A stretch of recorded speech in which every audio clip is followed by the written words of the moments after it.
Yeah, this this is going to be a good one. This month all around for 1v1 for the scene for basketball is crazy. There's a lot of basketball. The only thing is so much. There's a lot of things I'm worried about. We could talk about it, but yeah, sometimes I fear guys are playing too much. And what made the Scoob and Nas game special is that they had so much time to prepare for each other. That's the only thing. Yeah.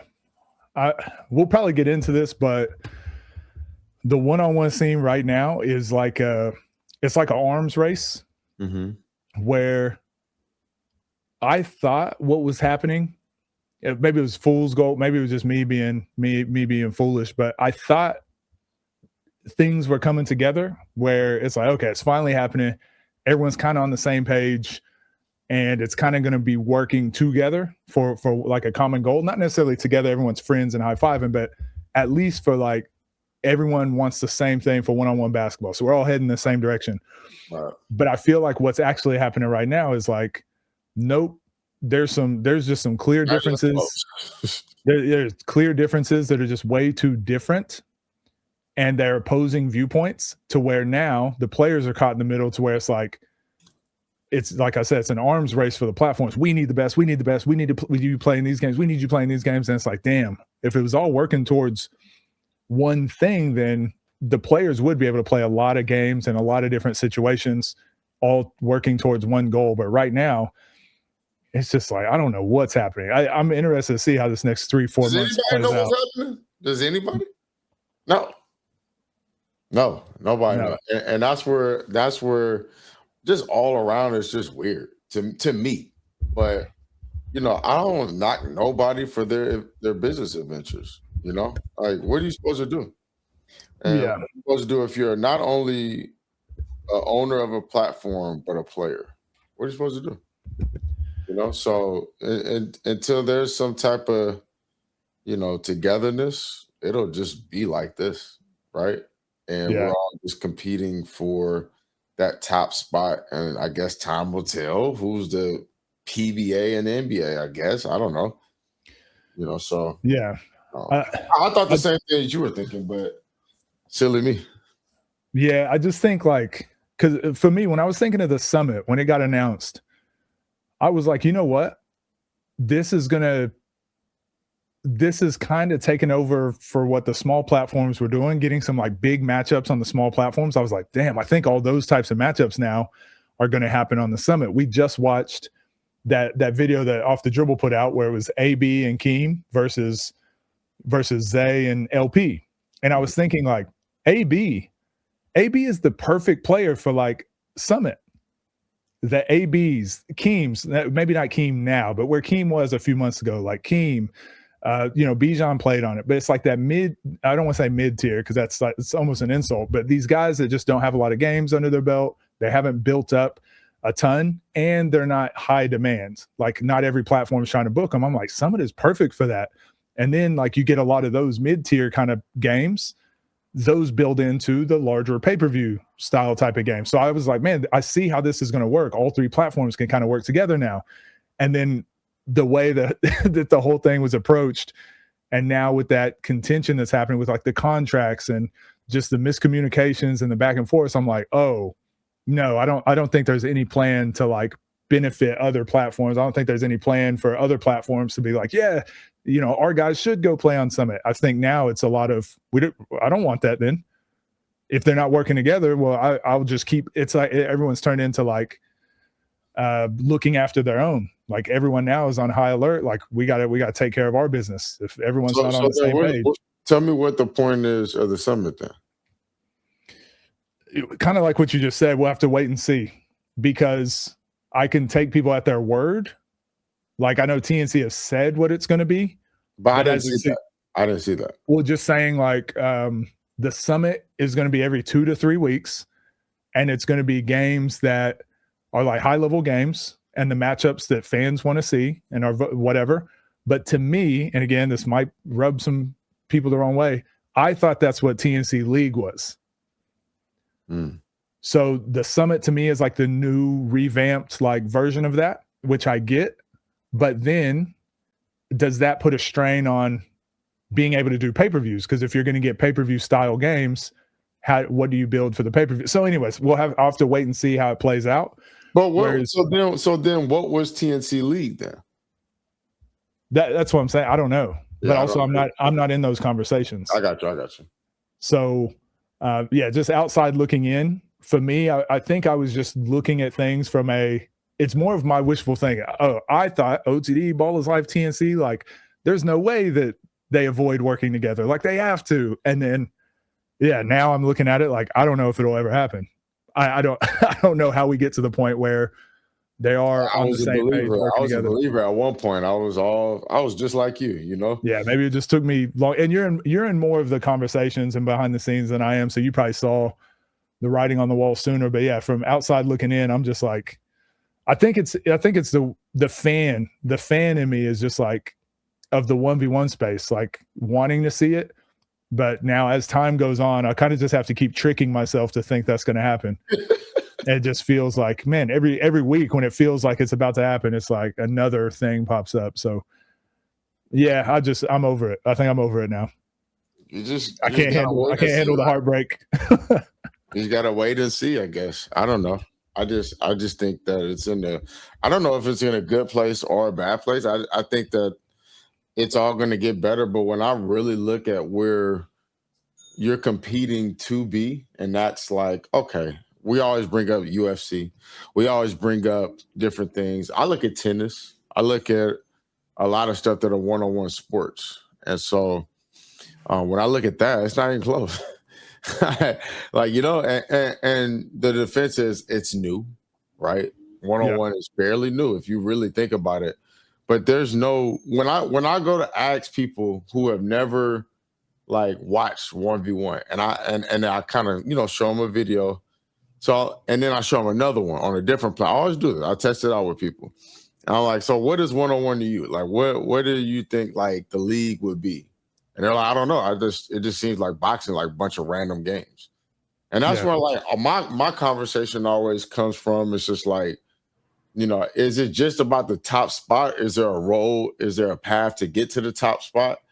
Is there something that we can hold everybody to? And my example, as I use, we know what the NFL is. It's 16 weeks or 17 weeks. It's the playoffs and it's the Super Bowl, right? Yep. Preseason before that. We know exactly what it is. We know basketball. They did throw in a couple wrinkles, right? They got the end season. You know, they got the All-Star game and they got the All-Star. all those sort of things. We could get there in like 5 minutes, right? Yeah. What's 101? Like you know, and so that's kind of why I was trying from the Baller's Life side in particular to bring some type of uniformity. And it's not just me. You know, we got a team of people we meet. We have a group chat. We talk, me, AK, Matt, we talk every day. We talk every day, bro, trying to figure like a bunch of different things out. But, you know, I just think that if you're the players, why be loyal? Yeah. For what? But at the same time, I can give you a reason why you should, but that doesn't mean it will always line up with what you're trying to do. Because to stay loyal is to help something build and you become known on that platform. But it's weird because how the fans think. If you lose, you just lose all steam. Take Left Hand Don, for example. He lost one game after Left Hand Don. Yeah, you see? Exactly. That's everyone acts like he's just never he's one not game done anything. It's crazy. And it's just like he just falls by the wayside apparently, but it's like he's still a basketball player. And I think that when you kind of transform this into like anybody could lose, you know, then we'll really start to have fun with this one-on-one scene. And I don't mind it, like the top five, but I always hear you say it. It's like the top five is you can't even get there. If you're a new player, like what is even the role to becoming the top five player if the top five players are actively playing? Yeah. You know, and you're not actively playing. Okay, I'll give you an example. Like we were talking about this the other day. Keon just won against Moon, and you included, and a few other people. And I understand why you wouldn't want to put them top five yet. I get it.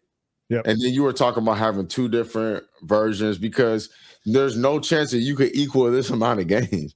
There's no way he gets to 70 games. Win. And if he does, the talent is just better where you're not going to win 80% of those games because you're playing good players. Right.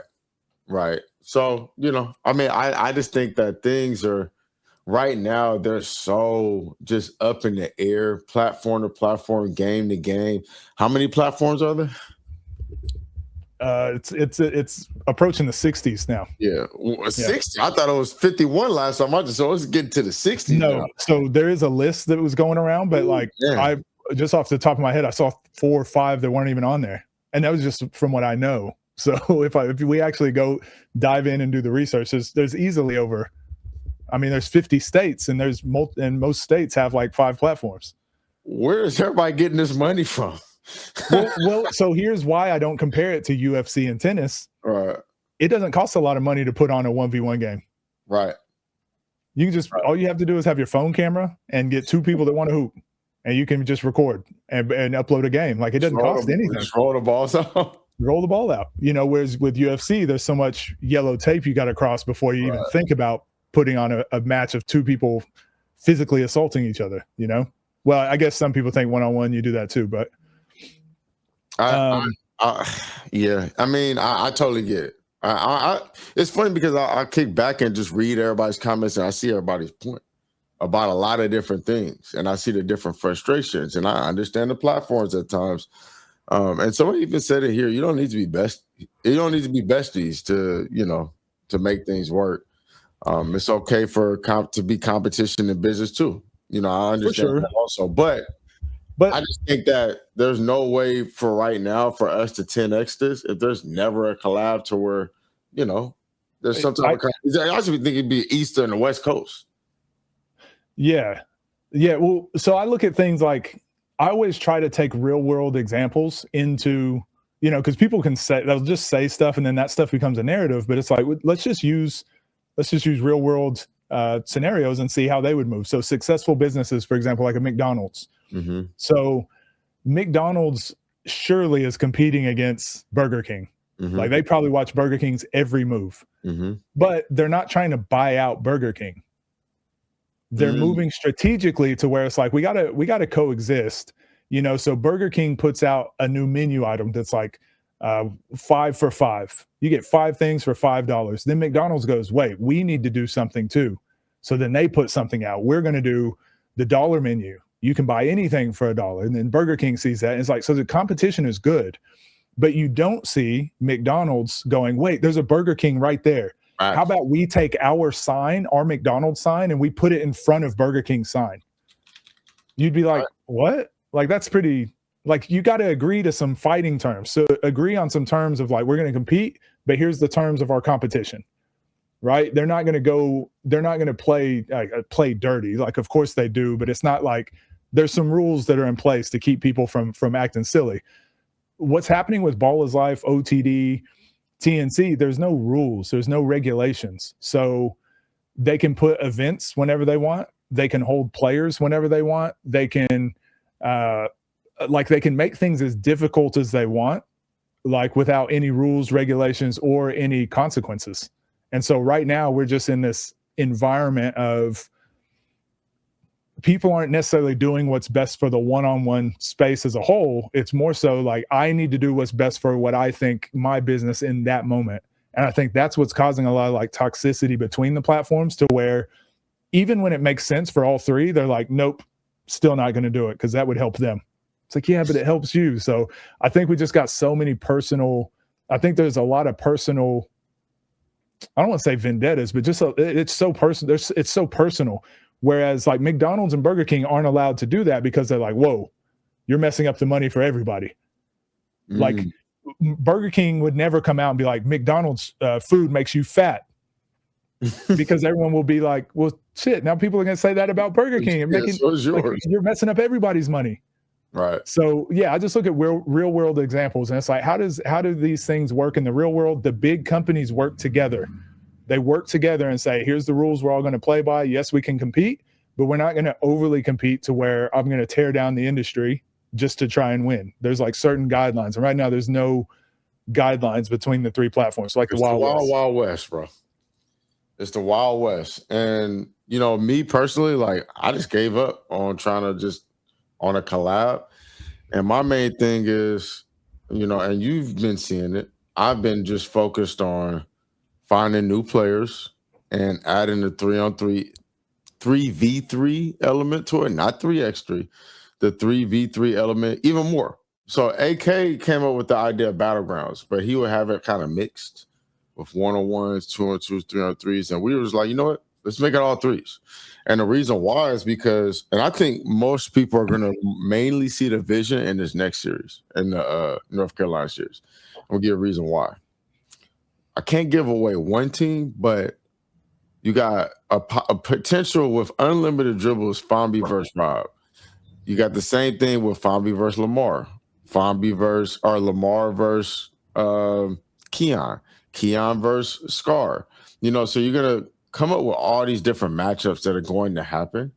And I think it's just going to provide such good basketball. And you're seeing the cross-platform thing, whatever. It doesn't really matter to me anymore. But my main thing for the first day is just to find some new players. They talk about North Carolina being the hoop state. If I can't get everybody to collab, which I've been hoping for, because me personally, listen, I can go make my money selling silent balls for the rest of my life, or doing this, or going to focus on video I don't need this. I just love this. Yeah. And I see an opportunity to grow, with Ball is Life having the whole movement that they've had over years. I just think that I like the direction that they told me that they want to do things in. And they gave me a lot of freedom to do some stuff, right? So, like, that's why Map and I, we really worked hard on what the proven grounds is. And so now we're able to find new talent. Because I always talk about this, but I don't think, like, people really understand. I say the same old matchups over and over and over. A time where between Ball is Life and OTD, when we saw Uncle School versus Lamar, like, it felt like 20 times. Yeah. You saw a lot of different matchups that kept happening over and over. Yes, we do want to see those matchups. I'm happy that people are making some of them happen. But regardless, though, this because I know that this because who you brought over during the OTD combine, Tyrandis, right? There's a lot of good players out here. There's a lot. Infinite. There's so many good players. And I think that you're going to start me personally, and I just sat and thought about this a lot. Maybe you start to fix some of these problems in the future is if you can find more talent and you can have more to draw from. But the problem there is then it becomes elite because not everybody can fit in the NBA. So what do you do then? Well, there are a lot of other platforms. And personally, what I think is that there should be a farming situation, right? To where you can work your way up onto the bigger platforms, which allows, I don't want to say relevant, which allows the smaller platforms to make money. Like, we've been saying mainstream and underground. You can, politically correct way to say it. Call it whatever you want. Yeah, there's a lot of different ways to phrase that, but that's just if you can't figure out things on the same page, you just try to do what you do and move in your own direction. And for me, I'm just like, man, we don't need to focus on tearing down. I don't want to focus on tearing down anybody. And that's why when I saw that video that you had of Courtney, MJM Court. Oh, with Court, yeah. I was livid. Because I'm working too hard to let somebody tell me that I'm copying. And this may be something that happened way back when, but for me right now, I'm working with Ball is Life. So to be looked at as somebody who's copying, what are you talking about? Like, I felt a type of way about that too, because I've been hearing that for the longest time. But as you know, like, I love this one-on-one scene because it's what I wish I had when I was playing. But I've played in 3-on-3 tournaments. I've played in 1v1 tournaments. I've played in street ball tournaments. This has been happening forever. Right. It's the fact that it has a place to live on YouTube. Right. And I go, yeah, there was a lot of people along the way that made that happen. And I feel in some type of way like I helped this happen. Right. I feel like I was a part of this culture. I feel like everyone along the way has made this happen. So that is one of my biggest like pet peeves of just being like, one platform is doing it, or this platform is, or this person's copying this person. For one, that's just how the world works anyways. You always reiterate on the previous the previous thing, right? You always just keep making it slightly better. But then when that becomes like, it almost becomes like a slur, right? Like you're copying, like everything's copying. It's like there's only so many ways you can put a basketball through a hoop. Right. You know, all these things have been done before, but if we can bridge that gap and be like, okay, what is our role that we all play in this, and how can we all utilize each other's skills the best to like move it forward? We're gonna get to that end goal way quicker. That end goal is going to happen. 1v1 space is going to happen. It's going to blow up. It's just like, do we want to get there, you know, quickly and with less pain, or do we want to be pulled, kicking and screaming the whole time? Yeah, I would rather get there quickly and make some money here. Like, what are we talking about? You know, and I don't want to pretend that I got all the answers, right? Yeah. But going back to what you said, like this whole, it's always funny because I don't want to like start a war, but we always go to who started this and who started that. Bro, when I went over to China, how many years ago? 15, 16 years ago? Maybe it was 2005. No. 2000 and I don't even know. It was like 2009 or something. Dudes was playing one-on-ones. Yeah. With refs. I got asked to come over there and play, and I was like, well, I'm not going to do a 1-on-1, a 3-on-3, and another cut. Now I wish I would have, but yeah. Do you know where the whole format of a 100 comes from? Playing a 100? It comes from China. Is that Stephon? That's what Stephon Marbury was doing, right? Isn't that how? And where was he playing? Yeah, China. In China. He been doing that for 30, 20 years. Do you know the first place that I saw tag team 101s? Was that China too? In 2010. What are we talking about? You know, so for everybody to kind of take credit or give credit or this and that, and it's just like, bro, like we all in this together, man. We all working towards something. And I just think some of the stuff that we're doing is so counterproductive to, and I don't want to make it seem like, oh, this everything is going downhill, because it's not. You know, you look at some of these flyers, like we're getting some of the things that we want. It's just not it's not uniform. And that's the only thing that I asked for, because, you know, when I was going through that whole thing, I wasn't going through. When I went out to the DMV and me and Terry Hosley had that whole thing, we were going over, you know, you remember that situation. Yep. A lot of the people, do I want to say that? Because I know how people like just to just drag stuff and just take one snippet and you know, act like that's all you were talking about. So I'm gonna leave that one alone. But I just, you know, I think that there should be some form of uniformity. And this is what I was talking about, the committee, right? There's no league that has that's successful that has no committee. To help with rules, to help with a system of what leads to what leads scheduling to dates, making sure they're not stepping on each other's toes. You see what I'm talking about? And it's like, for me, I just don't understand why I was looked at for crazy for saying that, because I'm not making nothing up. I'm not making nothing up. This is all stuff that's already happening, you know, in its own way. And like, all right, for example, I wanted to do the walkouts, you know, for like boxing walkouts. You remember that from the games? That was like, I was adamant. Did I make that up? No, it happens in wrestling. I was a huge WWE fan, so that's why I wanted it in general. And like, some people thought I was crazy for saying that. You know, we're not reinventing anything. We're just trying to put structure and put what already works and own it. You know, with this whole one-on-one thing, it could be its own sport if you allow it to be such. I think it's the troll comment, but I will read all the troll comments for $20. My skill resembles a 10-year-old. I choose you as my trainer. Looking forward to this 2028 lottery on the way. Thank you for the $20, Zay. That was awesome. Yeah, but good luck in the draft. Yeah, good luck, bro. Yeah, here's something that I think is, I've come to this conclusion. I did a while back, and it was not received very well. So I'm going to jump back into the fire again with this one, but I can't unsee it. And I finally found this. There's just no. I've tried to be charitable and look at it from different aspects. But do you feel like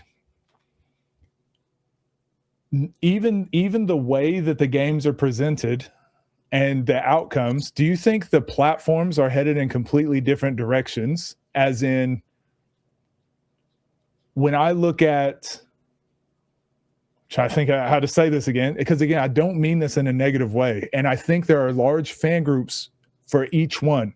There But are. It's I hilarious. think there is a difference between excitement and flashy and fun to watch and winning effectiveness.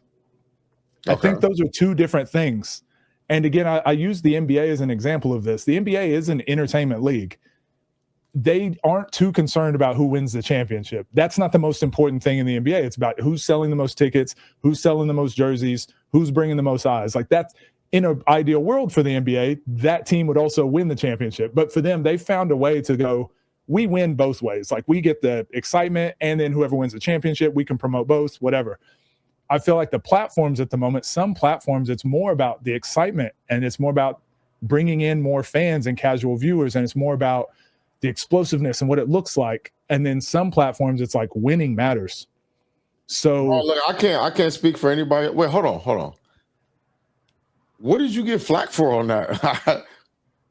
because I think it's looked at as talking down on a platform and saying one's better than the other. No. But I think for me as a coach, when I'm coaching players, this is kind of my issue with skills trainers and online coaches oftentimes, because there's a lot of them, they're like, this is cool and flashy, learn this cool step back. And I look at this kid and I'm like, this kid needs to just learn how to go make a layup, make an open shot, because that's going to help them be a better winner, win more games, fit on more teams. If they can do this other thing, it's going to be more cool in their friend group. And depending on the kid and what their goal is, that might be more fun. That might actually be the direction they should go. I'm not saying one's better than the other, but I'm saying you can't sell yourself as the exciting, flashy trainer and the effective winning, like most efficient, because they don't cross over. Feel that way with the platforms. It's really tough to have the most exciting, flashy game that is also like winning matters. Like watching Scoob versus Nas. Really, if we're watching it, there wasn't a ton of highlights. But the reason that game was so good and we enjoyed it was because it's like these are two elite, polished winners. Bro, And basketball is about winning to me. I yeah, understand the whole highlight driven, whatever, all the hoopla, but the problem is, like, I think that's what's the monster that social media created. And yeah, you get a lot of casual fans, right? To join in. But I sell products. And what I do, why I sell products is because I got people to trust me. And I want to build a product based on the what I actually believe will work and lead you to winning. Because anything that I come back to is about winning.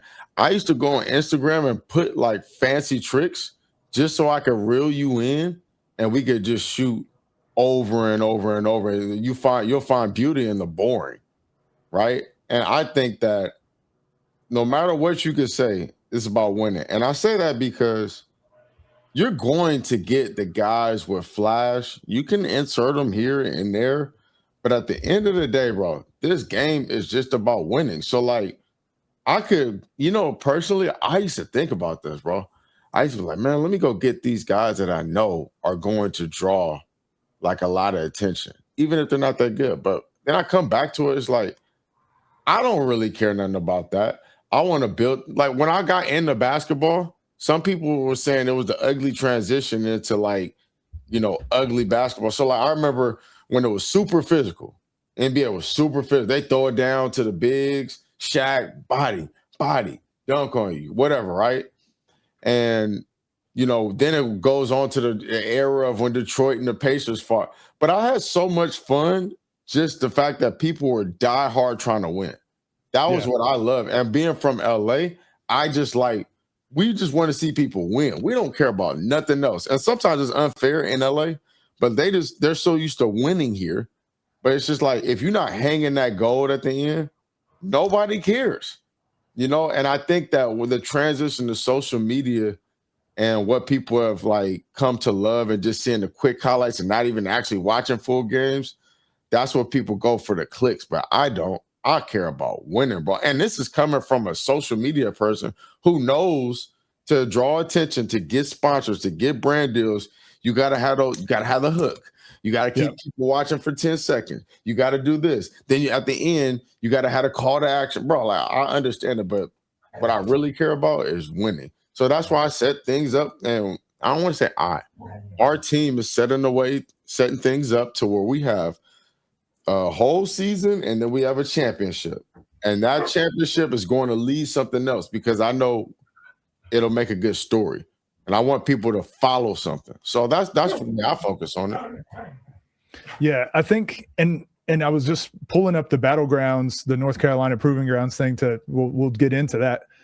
LP is a perfect example because and so I'm not saying flashiness doesn't matter. I'm not saying be careful because they're gonna come after you. Well, so here's where I'm going with it. Kind of like what we said with Left Hand Dom. Mm-hmm. Winning matters. When it matters.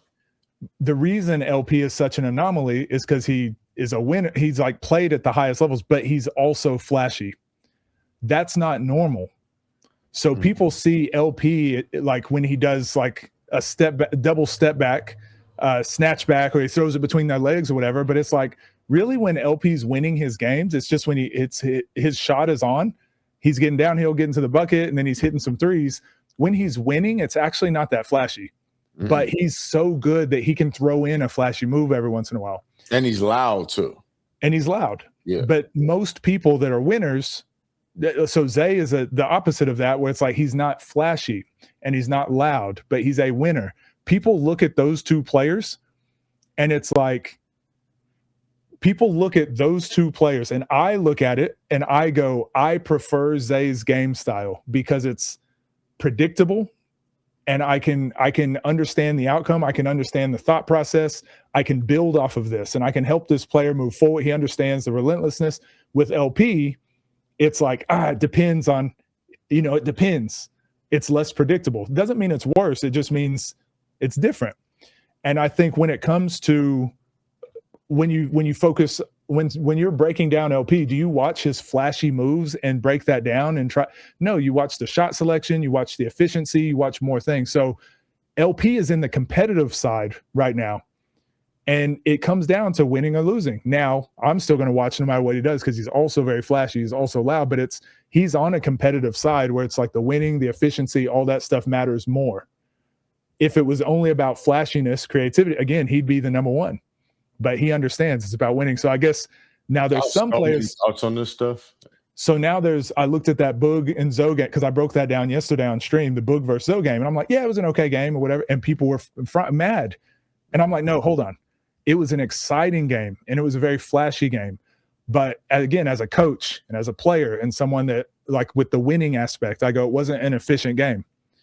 It wasn't efficient. The fouling, we've spoken about the fouling for a while. We now know there has to be a foul bonus because we've seen these guys that want to win at all costs. They will just foul every play. Moon was doing that. Moon was fouling the heck out of Moon fouled 16 times. He was in one half or the whole game? I wonder the whole game. The whole game. And Keon, he was fouling more and they weren't calling it. But he got 16 fouls. Keon went 11 for 11 from the free throw line. That's not normal.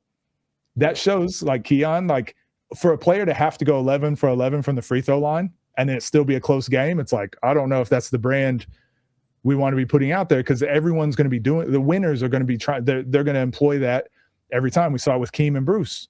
The winners, the guys that want to win at all costs are willing to foul every time. So you got to put things, anyways, that was a different conversation. But with the Boog and Zoe game, I said, okay, that's when I finally understood.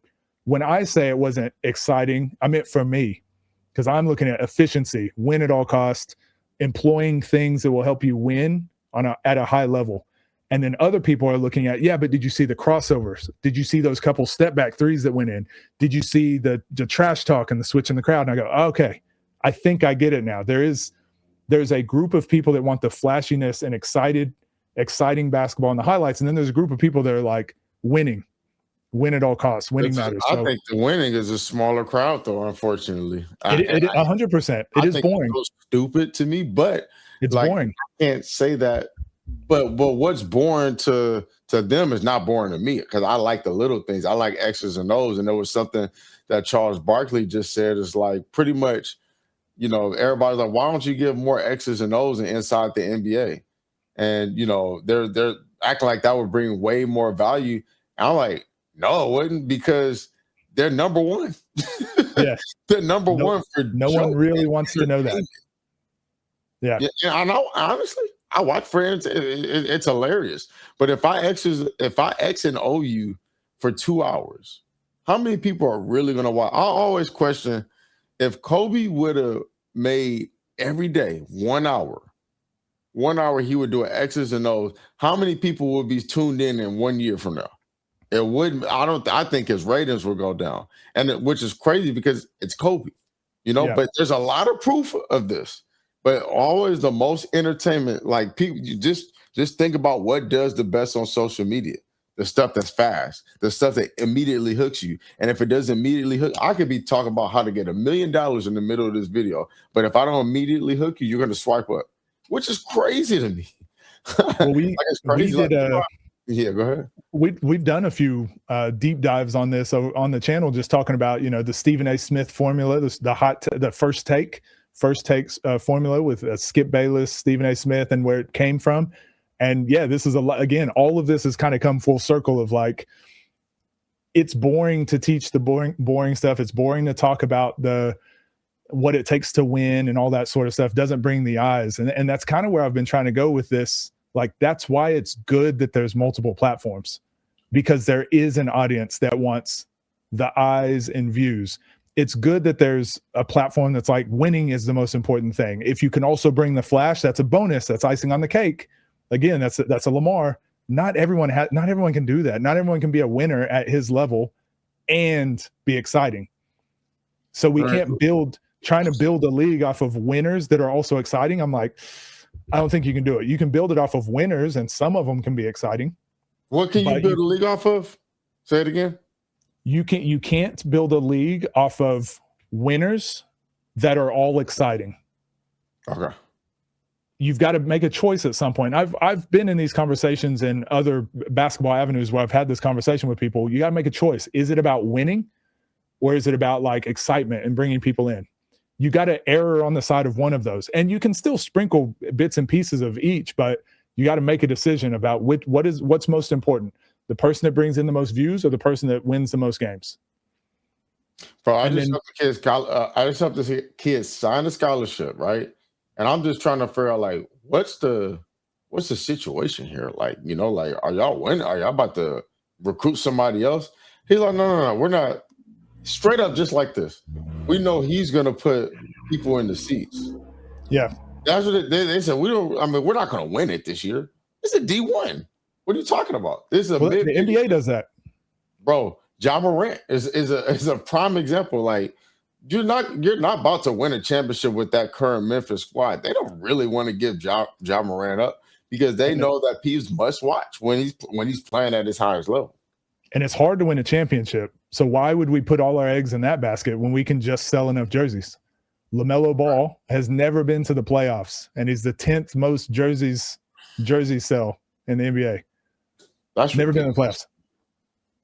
That's wild. So, and James Harden is another version of this, of like, obviously far more successful and like going into the Hall of Fame and what he's done for the game. It's kind of like Allen Iverson, never won a championship, but it's hard to put into words what they've actually brought to the game, because it's obviously a lot. But James Harden is getting there not off of winning. It's not the winning that does it. It's just playing at an elite level, being an elite scorer, and being fun to watch. It's like the main thing. So there's multiple ways to win in the NBA, and I think with the 1v1 scene right now, we're starting to see it. But for whatever reason, no one wants to have the conversation, or no one wants to admit who they are. I don't think I don't know if all three platforms realize, like, are we more, does the winning matter more, or does the views matter more? And everyone's going to say both. All right, that's fine. Perfect world. I wish this were a perfect world. But at some point, you talked about earlier, the players have to understand, what's the pathway to being the number one player? What's the pathway to me getting in the top 5? What's the pathway for whatever? If it's just views, I mean, those players are going to come and go. and the views and the trends are gonna come and go, and you got to constantly change and constantly bigger and better. And like you said, bring the hook, and now you gotta keep the retention, and your focus isn't basketball at that point. Your focus is on a different thing. I'm confused because I've heard this from, and I don't mind sharing this because I've put this out there already. I've heard this from multiple platforms. I'm not gonna lose the ball is life, and I've heard that we're gonna catch you guys or whatever. And it's not really about who said it because I don't want to start this whole thing. But how do you get there if everybody's sharing the same goal or sharing the same players? I don't understand what then separates you. If we're all it's just a rat race to really the same thing, the same players, like what actually in the end separates you? Well, you could be like, oh, the production. Well, then somebody else would just go get the same type of production. So what did separate? So like, that's more along the reason why I wanted the collab, but not even to talk too much on that. My question is like, so now we are where we are. And let's say you are Scotty or you are Dave or you are Balls Life, whatever. What do you do knowing? Because I'll always go back and forth from this because I just think that all the guys are doing great jobs building their platforms for sure. But like, the collab's not happening. So what do you do? Because now the players are just like, you know what? I'll just go over here and I'll go over there because you're not paying me $100,000 a game. So like, I can just go over here, or you know what? Let me just go to China where they pay triple. So like, So what do you do in this situation? Because I know what we planning on doing, but what do you do? Well, that's why I said this is what I do with every single person I work with, whether it's a business, whether it's a basketball club, whether it's a player. I almost always ask, like, what's your goal? Like, what's your goal? And your goal is going to influence your decisions. So I'll tell you a goal of mine. I'm not speaking on Baller's Life, but like my goal is to help this become an Olympic sport. Yeah. 1v1. Okay. So if that's your goal, I would say, all right, so to get there, do you need to be popular with views, or do you have to have a system in place that is structured and winning matters and that sort of thing? So I would ask, like, which one helps you get there? So let's play that game. Is it I think that the first thing that you have to do, well, I looked it up. You have to have a committee. Yeah. In order to become a 1v1 sport, you have to have like the structure first, because nobody will know what it is that we're putting in the Olympics. Right. So you get the structure in. Official rules. Then like I said, the icing on the cake stuff can be the audience now.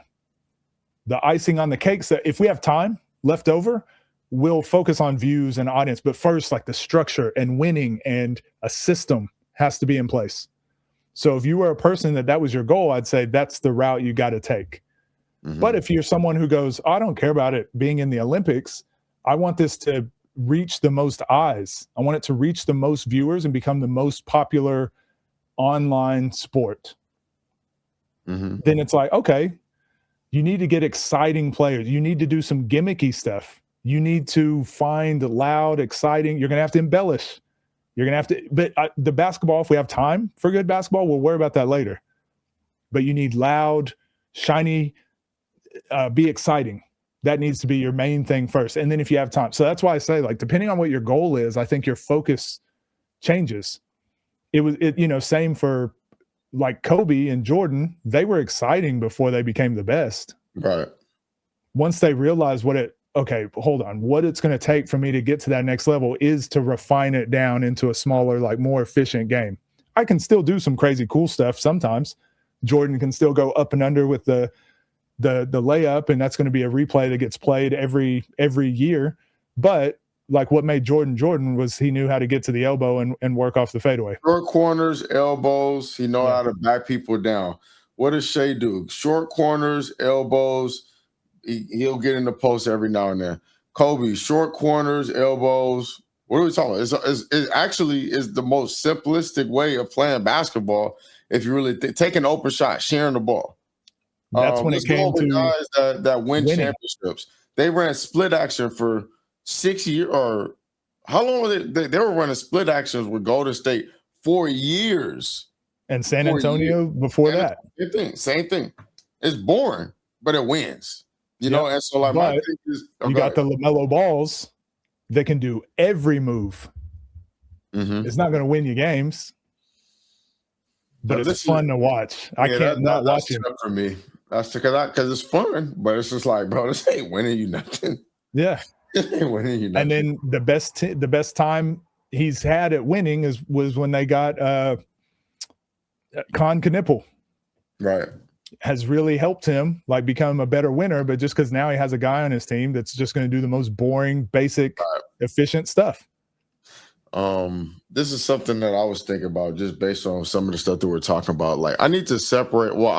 My goal was to separate entertainment from sport, because that's one of the goals that's in line with me helping it become an Olympic sport. Because I think that you need competitive integrity. One, you need rankings, right? This is what we always talk about. That is an actually important step.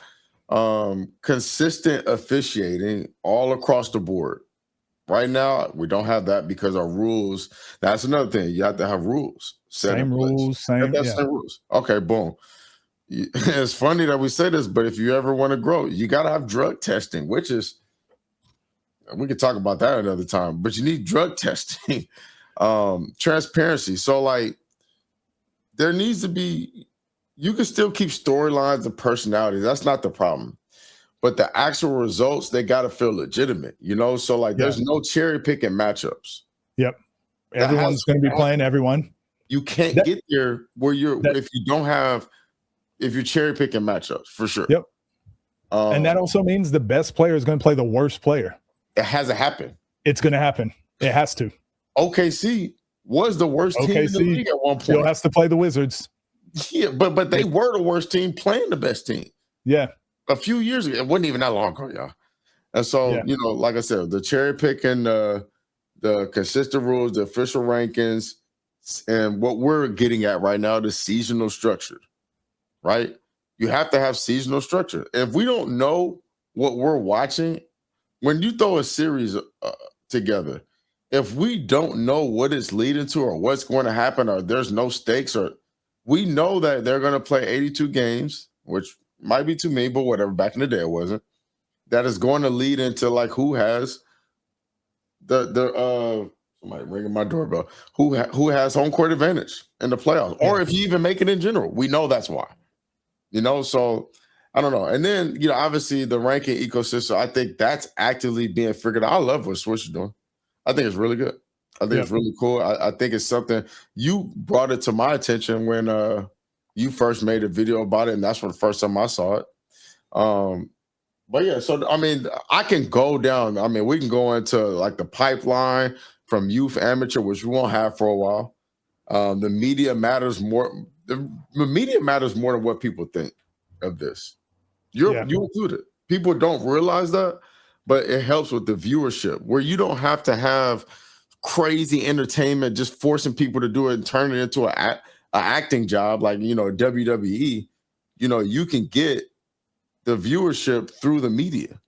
The younger audiences, the digital engagement. There's a lot of different ways and things that we are still actively figuring out that's going to help this become legitimate, right? Because it's one-on-one. So like clips, they do incredibly well when they're done right. The rivalries, the storylines, you don't have to have these guys say too much. When it's time to hoop, keep it legitimate, because somebody, there's this guy, and a lot of people don't know about him. His name is Tremaine, and he's like, a lot of people say he's one of the best players, one-on-one players. He's an older guy now, but Dalton, you know him.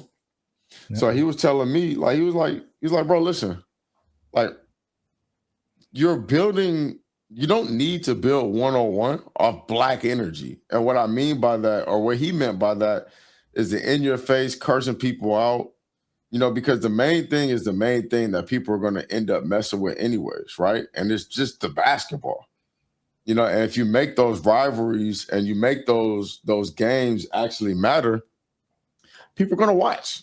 People are going to watch, and you can do all the other stuff later, through the media or whatever the case may be. So, anyway, well, I think that's kind of what we're talking about. The reason I think, like in the NBA, are dunks exciting to you?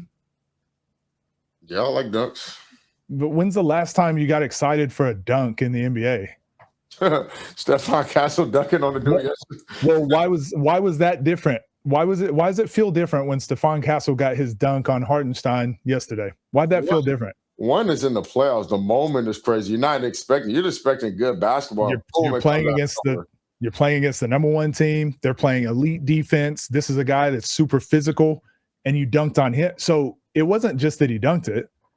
It was the reason why that dunk was so important. The meaningfulness of the dunk was because it's that you're not seeing a lot of those dunks in the playoffs because it's tougher to get dunks. So when the NBA makes it easier to get dunks because they're like, people like dunks, let's make it easier to watch dunks. Well, now I don't care about dunks. but if you watch FIBA, if you were at those FIBA games, how many crazy dunks did you see in those games? None. What it is kick out threes. But when someone does dunk it, the whole stadium erupts because it's like you don't see a lot of dunks because they are allowed to stand in the key on defense. You're not talking about 3x3. You're talking about EuroLeague and stuff like that. EuroLeague. Oh, it's built off of passion. It's built off of but you don't see a lot of dunks because the defense is not allowing it. So when you do see a dunk in the EuroLeague, you're like, what did I just see? That was crazy. Right. The dunks are better when they're not just oversaturated for the sake of, oh, the dunks are good, let's give a lot of dunks. Scoob crossing Nas and almost hitting that three and winning the game. See him do that often. But the reason that moment could have been one of the best moments in 1v1 history is because what that game meant. Yeah. And the moment of it and the buildup, and because you weren't seeing a lot of crossovers. These guys are playing as hard as they can and being as efficient as possible. So the fact that he dropped him, and then everyone is like, this could be one of those moments, and then he missed. Mm-hmm. Which is the reason Rob's shot was so important, and everyone remembers Rob's shot against Zay. It's not because they were just goofing around and playing stupid the whole time. They were playing as hard as hell. Zay was backing them down from the 3-point line. They were playing physical. It was all about winning. Like, this is a platform crossover. This game meant so much, and then Rob ends it with a fadeaway off one-legged three-pointer. Like, that's why that moment was important. Scoob hitting some of those shots against Lamar. So I just think like these moments will happen if the focus is on winning and it's about winning matters. These crazy moments are going to happen. They'll happen by themselves. They'll happen by themselves. If we say no, we need to make more of those moments happen. That's the moment our focus isn't on basketball anymore. Our focus is on the views and the content. And it's like these moments. I always say the basketball will take care of itself. These moments will happen. Mm-hmm. So that's what I was trying to get to earlier with, like, I think some games are set up to get viewership, but then to people like us, I think we can see it and be like, this doesn't feel like a real game. And I think that is kind of what's not hurting the scene, but it's showing that people are moving in different directions. So we're wondering, why is this crossover not happening? I think it's as simple as that. People are working in these two different areas, and it's like, it doesn't make sense for the players to play each other in some scenarios. Because this guy's been playing every day meaningful basketball games that matter, and it's like win at all costs. And then this guy's been mainly sparring, and it's more for fun, and it's more for entertainment. If they play a win at all cost game over here, it's not going to look good. It's not going to be the same. But if you take this guy that's win at all cost over here, like, he's not going to be exciting. It's going to be straight line drive. Like, if Zay goes and plays a content creator game, like, it's still going to be straight line drives and floaters. And they'll be like, this guy sucks. It's like, yeah, but he's got 30. Like, yeah. I mean, like I said, I understand the strategies. I can't knock anybody for what they do. I just know what I like. I like competition. I like real smoke. This is what 1v1 was built on. And I just think that it'll go in the right direction if you just make it the main thing instead of just about competing. But like I said, I mean, you kind of got to compete in a little bit in a way because it's 60 platforms. You got to. Yeah. I've seen this before, though. A lot of people don't understand how long I've been around the YouTube scene, but I've seen this before. I've seen that well run empty after a while. Yeah. because now everybody's outpricing themselves and are really the platforms because it just makes no sense. And sometimes I had to show people like, hey, bro, look, you see that 100,000 view video you got over there? That's like 15 minutes. Guess how much money that made? I'm like, how much? $120. But you're charging. What did it? I wasn't around back then, but I do know like adpocalypse, all that stuff that happened. What would that have? What would that video have been back then? 10 years ago. More because it would have been more because they were growing a platform. YouTube came out, I can't remember, but I was like just getting about to leave high school. And when I remember the Tyler Ruffs, the Gannon Bakers, the KPs, the Mees, right? And so that was like in the basketball world, it wasn't booming like that. So I used to I was only putting out a video or two or three, maybe a month. My checks was nice. Yeah. I was getting 12 to 15,000, especially when I got into the 1v1, the real 1v1 space and stuff was doing $1 million. You got a 5,000 bonus if you hit 1 million views, $5,000 bonus. So like the money was coming in. You feel me? So, but right now it's tricky because one, the algorithm changes all the time. And Yeah. then two, they don't push your videos like how they used to. So like if you got a video, right? You posted a video. Basically, this is how it works. It pushes, you have this big of a following, but they're gonna give it to that many. See how many And of them stay and watch the whole I mean, thing before they if the decide. retention rate is high, then it'll send it to this. And if those people watch, then it'll send it to people that don't even watch it on the third one. And then that's when they send it to all your followers. It's like, hold on, I don't work for all these followers. You're not showing it to them? What are we Yep. talking about? But like, wow, I used to be for my videos, and a lot of people probably know this, like my videos would keep popping up on people's page because there wasn't that many needs, when I was coming out on YouTube. But now everybody got a camera. Everybody Yep. has a podcast. Everybody has a YouTube channel and Instagram. Everybody's a videographer now, because we can all shoot in 4K. I mean, I got all the jewels. I'll give it to you, bro. Listen, we got 146 people in here. I can share stuff that right now with you that I know would do well, and people don't even care. Because remember, it takes time to build something. So I know people aren't. If it don't work for a little bit, people quit. Think about this. Yep. I'm gonna give you a real gem here. They have trial reels in Instagram. If you use a trial reel right now, you could throw it up and none of your followers will see it. It's going to throw it to all people who are not watching your videos or are not subscribed or following you. So if that does well, it'll take 3 days. It'll push it out to people who are not following you for 3 days. If that does well, then you can release it out to all your followers, and then it can really start 10x. So if you look on my last few videos, the ones that I posted, they're like in the millions, and there's a reason why, because I was using trial reels. But like every now and then, there's always something like that pops up. So like on Instagram, they did. I just got one today. It was time to vote. It was time to vote when Trump was running for Trump and Biden.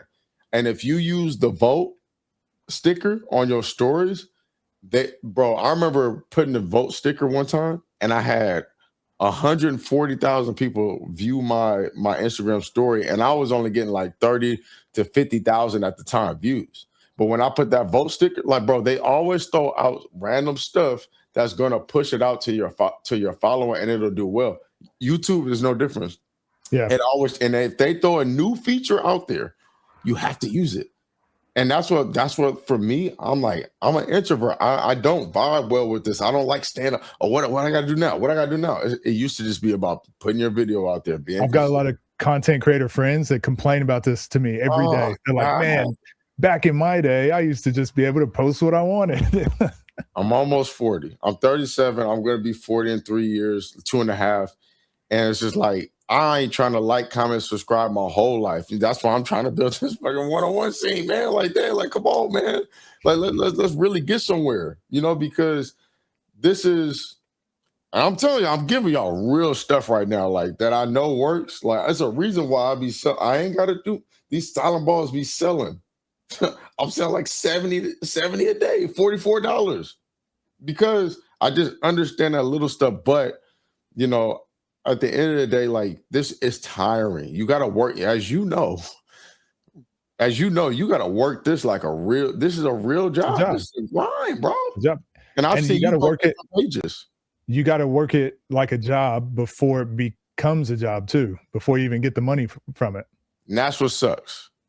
Yeah. Because it takes money to make money. You know what I used to do? I used to do network marketing. Did I ever tell you about that? I Multi-level think marketing. so. Oh, think no. I didn't tell you about so pyramid schemes. I never Yeah. told you about that. No. Okay, so I used to be the guy who would. Let me tell you how they got me. I was at Fresno State, and I was depressed because. All right, I we was, got him, boys. He's here. oh, We got him. yeah, I was depressed because Send in the SWAT. I was dealing with crazy tendonitis, and like I was on the team, and it was before the season started, and it was like I couldn't even play. And I was really gonna ride the bench anyways, but like in your head, you don't know. I went to Fresno State and passed up 2 other scholarships because I wanted to go to Fresno State where my family was, and I was so stupid, bro. And so long story short, I was depressed. Like I'm not about to be playing. This is all I did for my whole life. Basketball players go through this when they figure out their career is starting to come to an end. And then I never forget this person named Jason. He comes up to me. He said, "Hey, you want to make some money? What would it feel like to make money while you sleep?" And in my head, I'm so vulnerable at that one point. I'm just like, I just feel, but it would be Might nice. as well hear him out. Might as well hear him out. Like, you know what I'm saying? Look, this is how he got me though, because this is how I learned how to hook people on Instagram, bro. He said, "Look, I ain't got a lot of time right now, but like, just meet me here." I'm like, hold on. He's like, "I know it's gonna seem," and right when I was about to say, "All right, I'm good," he was like, "I know it's gonna seem like I'm crazy, bro, but like, you just got to hear me out, whoopty whoop." So I'm like, whatever. I met him at this coffee shop, and he taught me right there how to do body language. So if you're, this is real gems.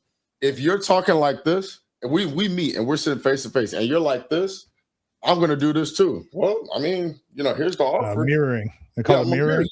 But but if I want to get you back to lean forward to get interest, I'm like, bro, but look at this. I'm gonna put a book right here. But look at this, and you're gonna start doing the same thing, kind of like And so like he taught me how to mirror people's body language. So long story short, I became. It takes money to make money. That's how he got me, because I know that to be true. And basically, if I signed up, I had to pay a certain amount of money, and if I brought other people in, I would make money. So I was I didn't notice at the time, but I was the first person that he ever brought in. I thought he had a bunch of other minions out there. I was like, no, I was the first person. So I'm taking all my basketball knowledge and all my hard work, and I put it into this. Because if I can't play basketball, I gotta make some money. I went down to my grandfather lives in Fresno, so I go down, grab a bunch of his suits, and I'm like, you know what?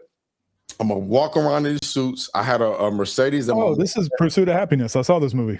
Bro, listen, I'm not lying about this. I've never told this story to anybody like on YouTube, but I got some suits, and I would bring people in, and I did the same thing that he would do. I was like, bro, listen, meet me at this hotel, and I would. It sounds crazy, but I would rent out rooms and conference rooms, and I would get like 10, 15 people. And at the end, I would be like, all right, bro, listen, like it takes money to make money. So today you have to pay $250, but this is what it could turn. Okay, 7 people will walk out, 5 people or a few people stay in the room. And so that turned into like me teaching people how to sell cell phone bills, sell direct TV, sell this, sell that, and you get paid off of each time they pay a bill. But I was also getting paid off of them. So long story short, I say that to say, is there's so many different strategies that I learned from real life situations that I was like, bro, like I ain't got to do all this just to make bread. Like I could learn how to develop a team, make residual income, right? Like make residual income and live my life like off of this. And this is once I've realized that what I was doing was connected to what anybody's doing that's building a business. I'm like, oh shoot, you could build anything. You could build anything, bro. Like if you really have the mindset to do what you're doing right now, to show up every day and work hard at this stuff, Yeah. So I had a lot of family members that would always get caught up in this stuff. That Mary Kay, Melaleuca. There's like a couple other ones. There was a Herbalife. There was a Herbalife. I couple did that, Herbalife too. yeah. So I had family members that would be doing this. I'm like, the way my brain works, I'm very like detail oriented, and I always try to think like, how does this work? And so my brain will immediately go like, hey, if you're making money off this, and then you got to bring. So my brain would always go to this, and I'd start asking my family members questions like, hey, why are you doing this? Couldn't you just? And then they would get really mad at me. They didn't want to have the conversation because you're being taken advantage of, but you got to take advantage of other people. Right. But again, that's what, that happens to a lot of people, and they would just never want to have the conversation. So one thing that I started doing, that's why I talk about scams and things like that quite a bit on my channel, because I've had so much of that happen in my life. Well, so then I went to college, and do you know what smart water? Yes. Yes. A dude came to our basketball team, like, no one, and this is before NIL, no one's making any money. We're all broke. No one has any money playing basketball in college.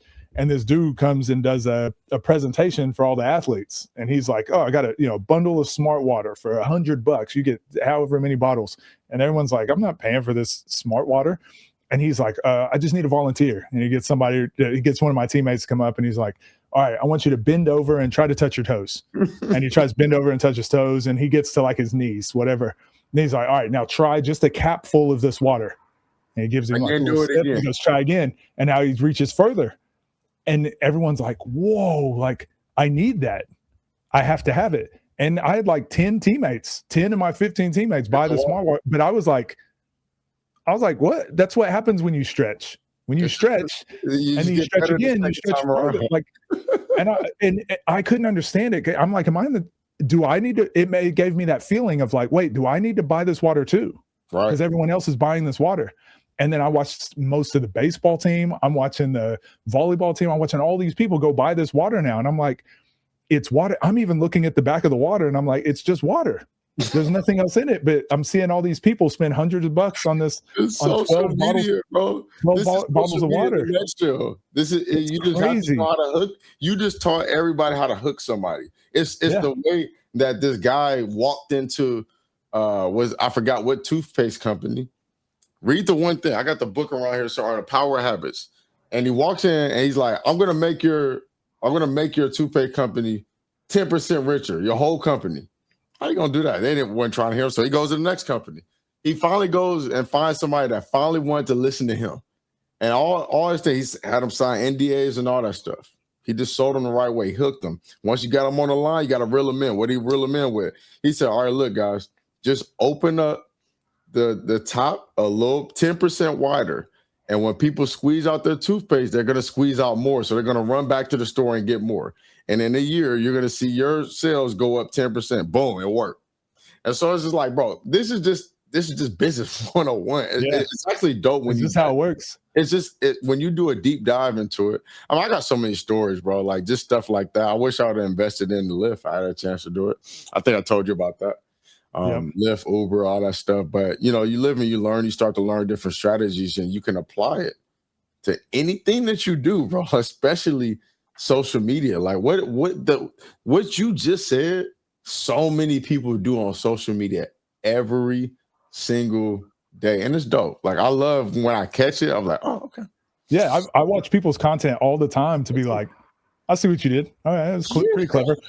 And again, that's where there is a fine line. I go, some people focus so much on how to hook people and how to get them to buy in, but never think of the product that they're giving. Mm-hmm. And so that's why I say, okay, you're getting into scam territory. You can actually just make a good product and sell a good product, right? And you can use all the marketing tactics you want, but you should also sell a product. You should also like be genuine with what you're selling. So that's one thing I always try to look at for me personally. But yeah, it's so funny how like that's how social media became what it is. It's the FOMO, fear of missing out, and watching people. It happened during COVID. We saw that happening during COVID when people started buying toilet paper. And I remember going to the store and I'm like, for real. I'm like, wait, do I need to buy toilet paper too? And then I always have to check myself when I have that feeling. I go, hold on, wait, let's think about this. Okay, if worst comes to worst, I'll just shower. Mm-hmm. If I don't have toilet paper, worst comes to worst, I'll shower. But I can't do without food, so I'm going to go buy food. And you go look at the food. The food is there, but the toilet paper is usually on the big corner sections when you walk in the store. And so when people saw two people buying toilet paper, they're like, I got to buy toilet paper. And they're like, I got to buy toilet paper. So people are going to all these stores buying all this toilet paper. And it's like, but all the meat is there. All the canned food is still there. And it's like, that's the way our brains work. We get that FOMO, and now companies know how to attack that, and if they want to sell a product, they know how to push all those buttons. I think that a lot of people even watching right now, even though sometimes we think that the road to riches or success and all this stuff is such a hard thing, but it's just solving the most simple problems. And when I came on the ball, it's like my thing was just like, well, why don't we just, and we talked about this. I was like, why don't we just give it like a March Madness? Like what you're doing. I think Battleground is such a good idea. And I'm starting to see people like kind of catching on. Oh, okay. Now I can follow it from A to Z. It's the simplest thing, but it's already there. Like it's already like they have a March Madness. We're just putting it into this. And you know, sometimes you're gonna see people complain. Anytime something changes, people are like, oh, what is this? You know, go back to the old thing. Bro, you know how much people are locked into the plan, but when it first came out, everybody was like, what the hell is this? The plan, you know, but until the games were lit and it was going down because single game elimination in some of those to where you can make it into the playoffs. What does that mean?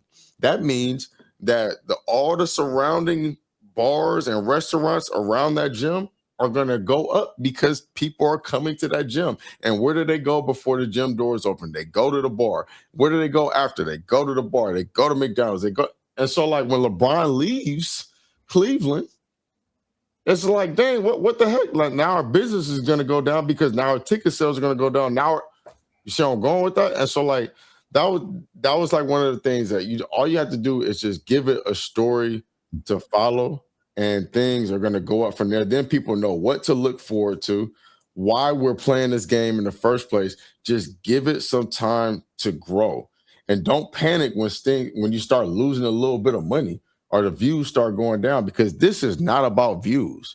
It's about the competition. It's about growing the sport, as we talked about from a lot of. Go ahead.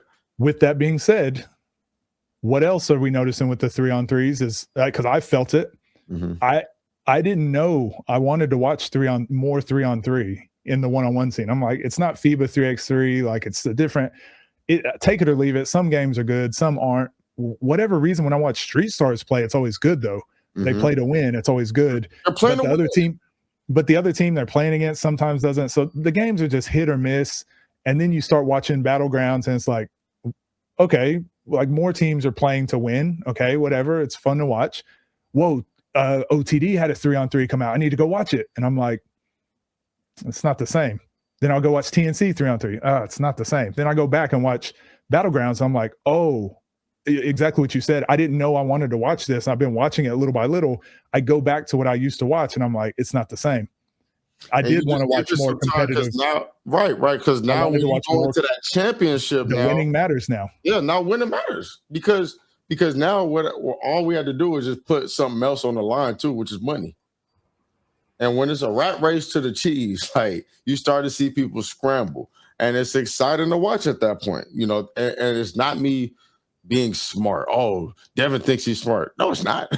I'm low-key just looking at what people are doing and implement what's already been done. Yes, bro. And I think that the teamwork makes a dream work. Every day, bro, at least one time a week, I'm in a little group chat with Matt and AK I was telling you about. I'll always tell them, bro, I appreciate working with y'all because you guys think of stuff that I never thought of. And I'll bring this to the table, but you guys are this. And you guys are, it's working together. Yeah. Now, just imagine if we keep bringing great minds. Look at the conversation that we're having. I've talked to people, bro, that come to me out of nowhere, and they're like, "Hey, bro, look, I started like a business because I watched 10,000 hours. I never met them, and it was just like, that little information of working hard or this and that is all they needed to push forward into what they didn't even know that they were capable of." You know, and sometimes it just takes that little bit of a push or the information. I tell people this because I'm a basketball trainer. When I train basketball, and I'm not just there like, this ain't soul cycle, I'm developing your soul. So when it comes to to basketball training, like I have to develop you as a human being. I'm not just there telling you, oh, dribble, just dribble this. So my information that I'm giving you is more important than the drills because I'm showing you the drills so that you can, and then I'm motivating you so you could take this and run with it. It's teaching a man how to fish, right? Instead of giving a fish. Yeah. Instead of giving them the fish. I ain't stuff that I didn't come up with that. I read that in the Bible. So it's like, once I started actually applying that to actually helping kids, bro, over 100 scholarships that I've helped people get. And these are from scratch. This ain't just, I'm not talking about just going on to train somebody that's already in the NBA. What are we talking about? I want to be a part of your life. I want to, I know you don't have a dad, so I can't fill that dad void, but I'm going to actually add real value. If I can add real value, I know what you can do with this, right? And it's not going to be me just being there holding your hand through your life. I just want to show you how. I got a son. When my son comes around me, I'm jumping on the couch. I'm sprinting up hills. I'm dribbling the ball because for the first 10 years of his life, I know that I'm his hero. I figured that out really fast. And so if I start doing stuff, he's going to want to do it too. If I start playing video games, he's going to want to play video games too. If I'm sleeping all the time and being lazy, what's he going to do? You know what I'm saying? So, like this life really ain't that hard, man. I mean, and growing this one-on-one space, I don't think it's going to be hard. I just think that once everybody gets on the same page, kind of circling back. I know we've been jumping all the way around the map here today. These are the best conversations to me. Like you. These are the best conversations for me. Yeah, man. And this is what do we do when we stayed at that Airbnb? We did exactly that. We was talking to freaking 3 a.m. Yeah. So these are the best conversations. But anyways, yeah, man, it's not that hard. You just got to just have a plan and execute, and go back to the drawing board, do it again. Yeah, I think, like you said, circling back, it's just we will end up going in the same direction at some point. The 1v1 scene is just like, like I said earlier, we're going to take the shortcut. We're going to take the long way home. It looks like we're taking the long way home, I guess. So it's going to be a lot of kicking and screaming. It'll be a lot of people trying too many. I was talking about this earlier when I was streaming.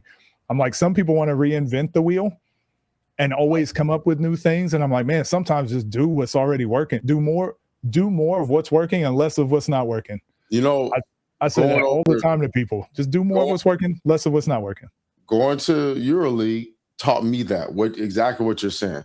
If you just keep the format, that they ain't, EuroLeague's only 26 years old. I wouldn't have known that. No, they're only 26 years old, but their WNBA is 30. They're older. They're 40. older than the EuroLeague. WNBA is 40 years old. If you go to a game and you see the type of environment which you've played in, which you've seen, that type of fandom, it can't come from random stuff. It can't come because people don't know what to expect. The format, or I'm sorry, the fandom that I saw over there, that's generations. That's generations passed down. That comes from soccer. That comes from supporting these colors.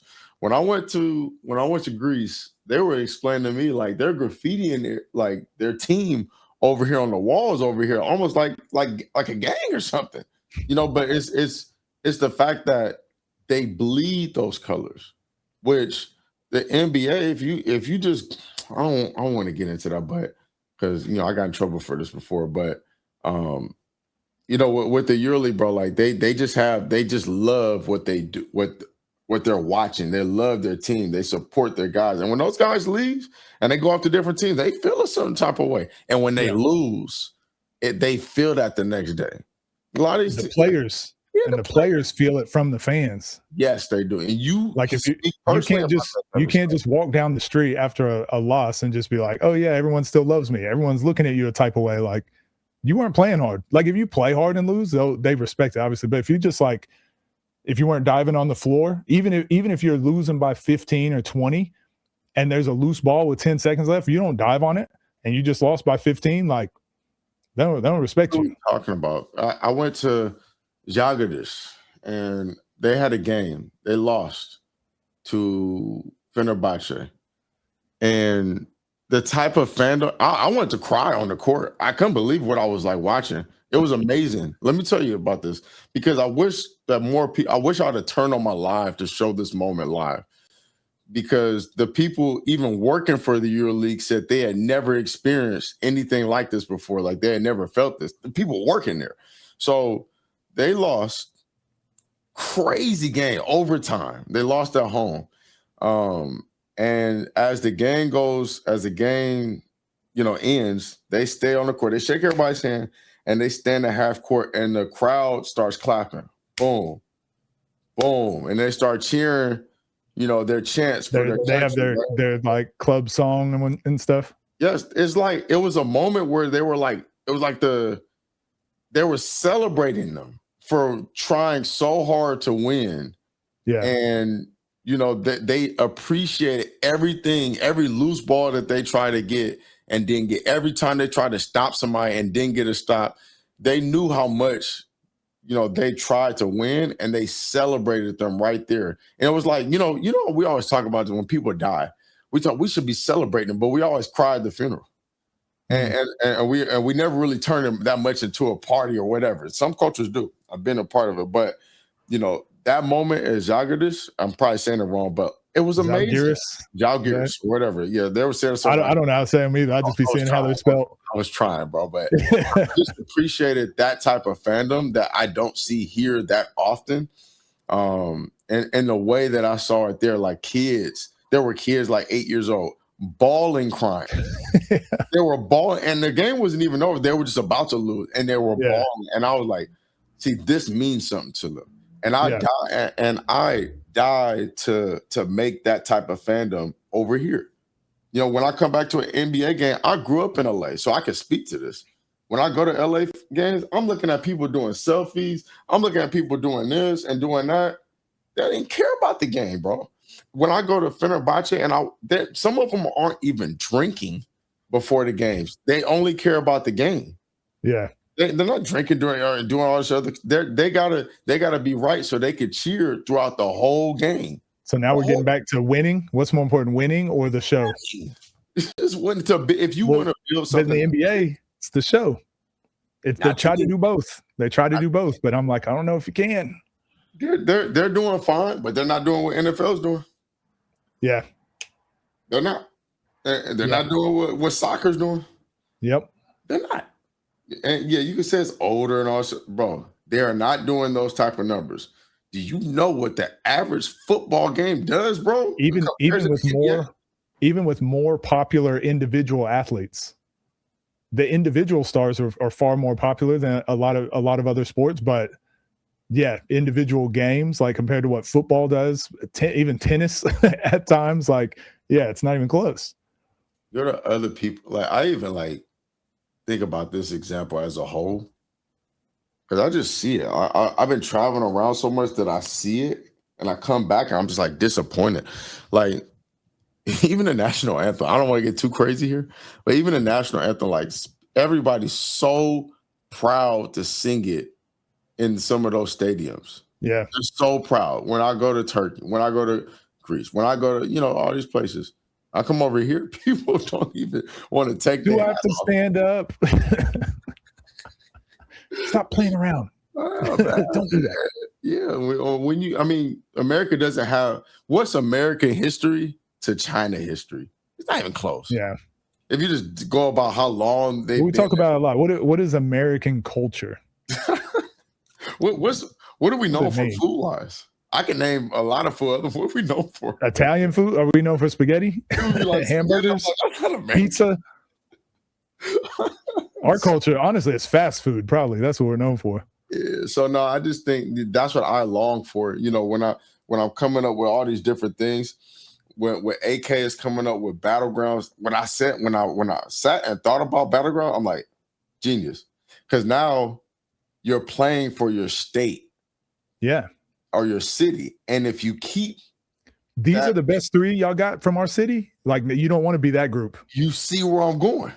What happened in that New Jersey Toronto game? We just watched that on stream yesterday. Everyone in chat was frying them, and I'm like, it was bad. It looks like winning matters now. You don't want to be the New Jersey team. Check this out. We were there when this actually happened, right? Nas went and beat a bunch of people from Jersey. What happened after that? They went and found Briscoe. Everyone started stepping out. And they all stepped out for it. And everybody bought that pay-per-view. It matters, bro. All this building the fandom, having the story, all this stuff, the structure, it matters. So if you give people that opportunity to do that, what's going to happen over time? It's going to grow. And it's been a lot of people laughing, oh, one-on-one's not a real sport. All right. I just want to see who's going to have the last laugh in about 5 years. Y'all go ahead and laugh from over there. I'm gonna keep we're gonna keep building this. We're gonna keep building because I can't wait to have the last laugh at that, because who wouldn't want to see the best of the best play one-on-one? It's headed there. It's headed there, man. Like, because people want to be a part of this stuff. Everybody's like, oh, these guys don't have to play. Why does Austin Rivers have to? Like, bro, listen. You know how great it would be. Why would you not want to see Austin Rivers play a one-on-one? Everyone saying that would watch that game. What are we talking about? I think everyone saying that would go watch that game. They don't have to play. I mean, there's a resume. It's something that happened 20 years ago. Bro, got you. Great. But like, what we really want to see is that if you love basketball, that head-to-head, you can't mess with me. That's fun. If you ever played a one-on-one, I can tell by the way you play, and you already confirmed that, you can ISO.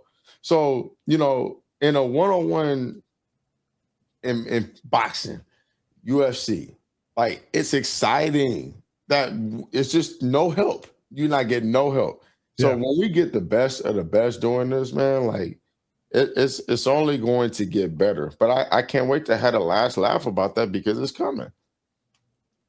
Yeah, I agree. I agree with that. It's it's similar to how people view FIBA 3-on-3 in the Olympics. Like, it's an Olympic sport, and USA, we didn't win. Nope, it wasn't even close. Well, I mean, I think men got fourth, the women got silver or gold, bronze. But when you watch the FIBA 3-on-3, our NBA players aren't the best FIBA 3-on-3 players, because it's a different sport. Can they train for FIBA 3-on-3 for a year or 2 years and become the best? They could, but it's a different sport that they can't go from 5-on-5 to FIBA 3-on-3 and then be the best. How many of you guys go keep going? So just the fact that it's a different sport, you go, oh, take that same logic to 1v1 basketball. Not necessarily the best 5-on-5 basketball player in the world would be the best 1-on-1.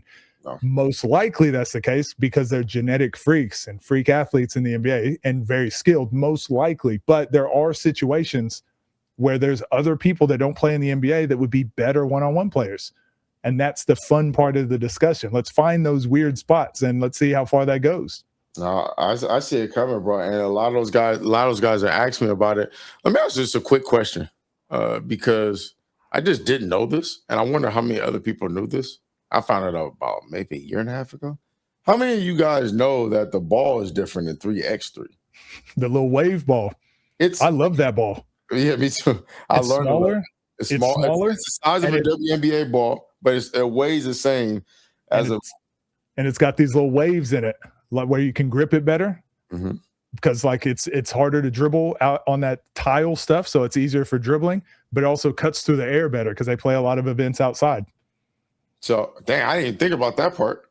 Yeah, that's dope. But yeah, it weighs the same as a men's basketball, but it's the size of a women's basketball, and it got all the other stuff that mid-range. I didn't know that until like a year and a half, and they gave me the ball. It was like with blue and yellow. I can't remember. Blue and yellow, and yeah.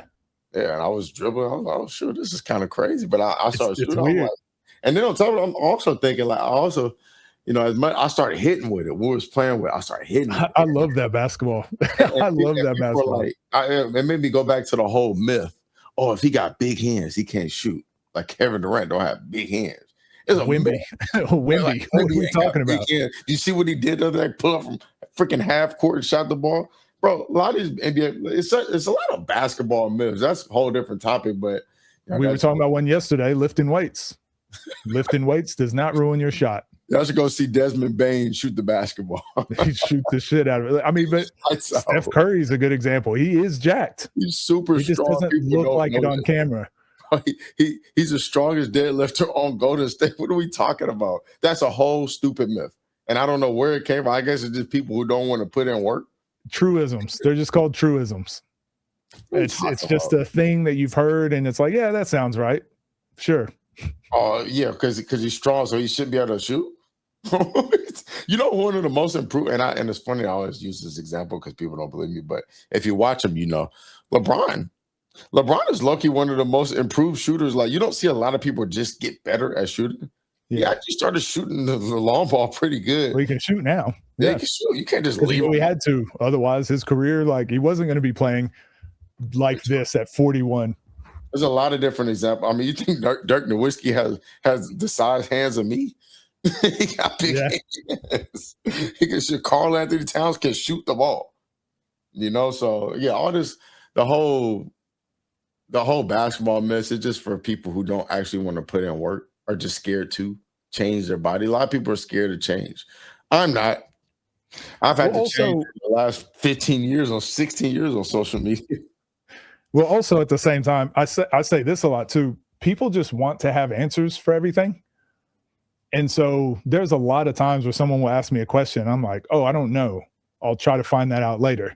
It's not that, but I think a lot of coaches want to be the guy that has the answers all the time. I think that's where a lot of that stuff comes from. So a kid might ask, should I be lifting weights? And that person has never played at an elite level or been at an elite level and is just like, no, I think weights is bad for kids and it's probably going to mess with your shot. So I have to say this thing when it's like the science is actually the opposite. Weightlifting at a younger age is actually good for bone development. It's actually good for players. But then also at the same time, it doesn't impact your shot. My dad how would it? My dad always tell me, if I don't know the answers, I go find somebody that does. Yeah. So it doesn't show that you're less intelligent for not having all the answers. You know what I'm saying? Because nobody does. It actually shows more like, you know, humility and a smarter person that would go try to find. Don't know what you don't know. You don't know what you don't know. You know what I'm saying? So the fact that, you know, I'm always searching, but I always understand that I'm always going to be a student. Once a teacher, twice a student. And the teacher to learn twice. So, you know, that's just kind of where that I've started to grow in my life, just figuring out that I don't know everything. You know how stupid I am? Now, I told you about how I didn't invest in Lyft and had the opportunity, but like, I didn't learn Spanish. I told my mom, I live in America. Why do I need to learn Spanish? They need to learn English. Just stupid. And now I married a Latina. Yeah. And also probably a lot of jobs and opportunities you probably missed out on that you could have had you known, because I've seen that too in coaching. Thanks for coaching and playing. Thanks for the alley-oop just now. Man. Yeah. Okay. So my first job that I was ever offered was when I made 10,000 hours and people thought I knew what I was doing that I did not. And I got a job offer to be assistant coach, really a trainer in Mexico. What was the minimum requirement that I needed to know? Be able to speak Spanish? A mediocre level of Spanish, and I couldn't do it. Yeah. Just stupid. And, you know, you live long enough. My grandfather always say, just keep on living. You're going to see. And he was actually talking about just marriage issues, but like, that's life though. Like, just keep on living. You're going to see. Yeah. You know, you're going to get older and the knees going to start hurting. I remember walking in the gym and just dunking. No problem. No stretch. Can I do that now? I gotta like pray. The weather gotta be right. I gotta, you know, go through a cold tub and then a hot tub just to rim now. Well, that's what happened. That's why my career was cut short. I didn't take care of my body, and COVID happened. So having a year and a half off I was just like, man, it's stuck inside. I didn't keep up with everything as I should, but because I wasn't big on stretching and foam rolling and like doing all that stuff, keeping up with my body, when it did come time to come back and play, my joints, my ligaments, like everything was just it couldn't handle it. And because I'm 6'6" and was playing at like 225, 230, like my body was just like, you're done, bud.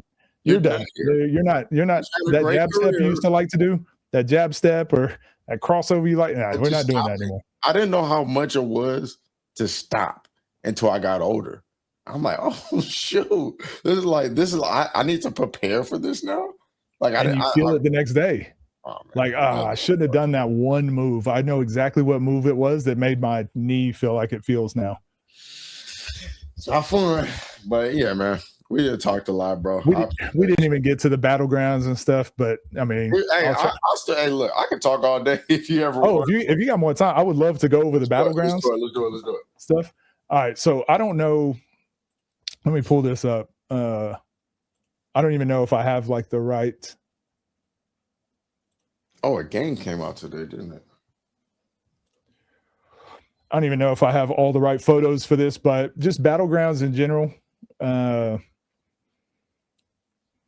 I agree. I think if the space had the structure we were talking about, it would make sense to press the players more about ducking. But right now, it's just in a space of like, well, we can't blame the players. It's on everybody that there's not the structure. It's on everybody that there's not one cohesive way to rank and whatever. It's not on Nas. It's not on, Rob's been going through the heat this last week. It's not on the player. There's no structure. So it's like, as fans, we're, no matter what they do, we're always going to want them to play more.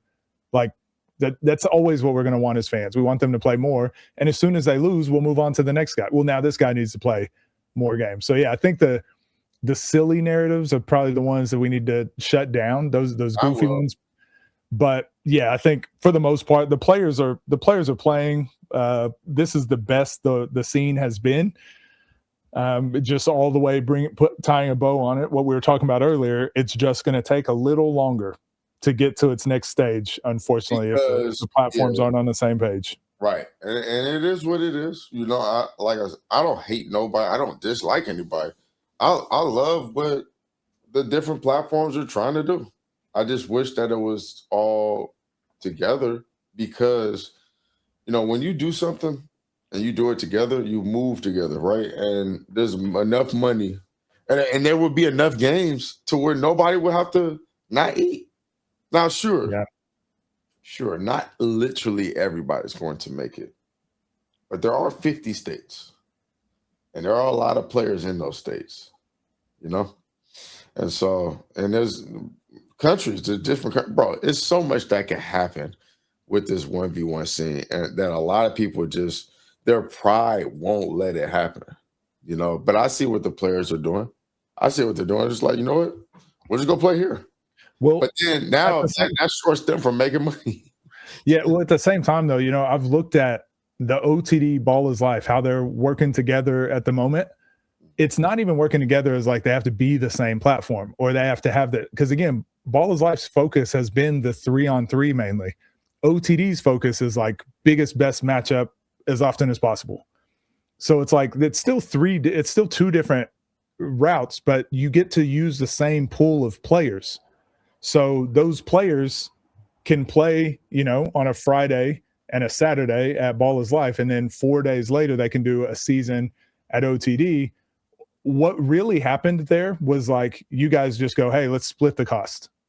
And then you can use them for what you need to use them for. Whatever your goals are, we'll use them for whatever our goals are. That's what I mean as in working together. You don't have to be the same platform. You don't have to do the exact same stuff, but it should make sense for both platforms and the players. And that's where it's like, man, imagine there's a third platform. These players, so the platforms would need to go, hey, maybe once a month we got to put on an event or a thing because the other platform is going to do one like later in the week, and then the other one's going to do one, and we'll just feed through the same players. And the players now are playing full time, and each platform can do their own. You can do your own thing, but as long as like we're gonna let's just kind of cut the costs across the board. So it's like cost less for all of us. The players would still be getting paid probably what they're worth or the same. It would just mean the platforms are just paying less. So that was the vision I saw happening.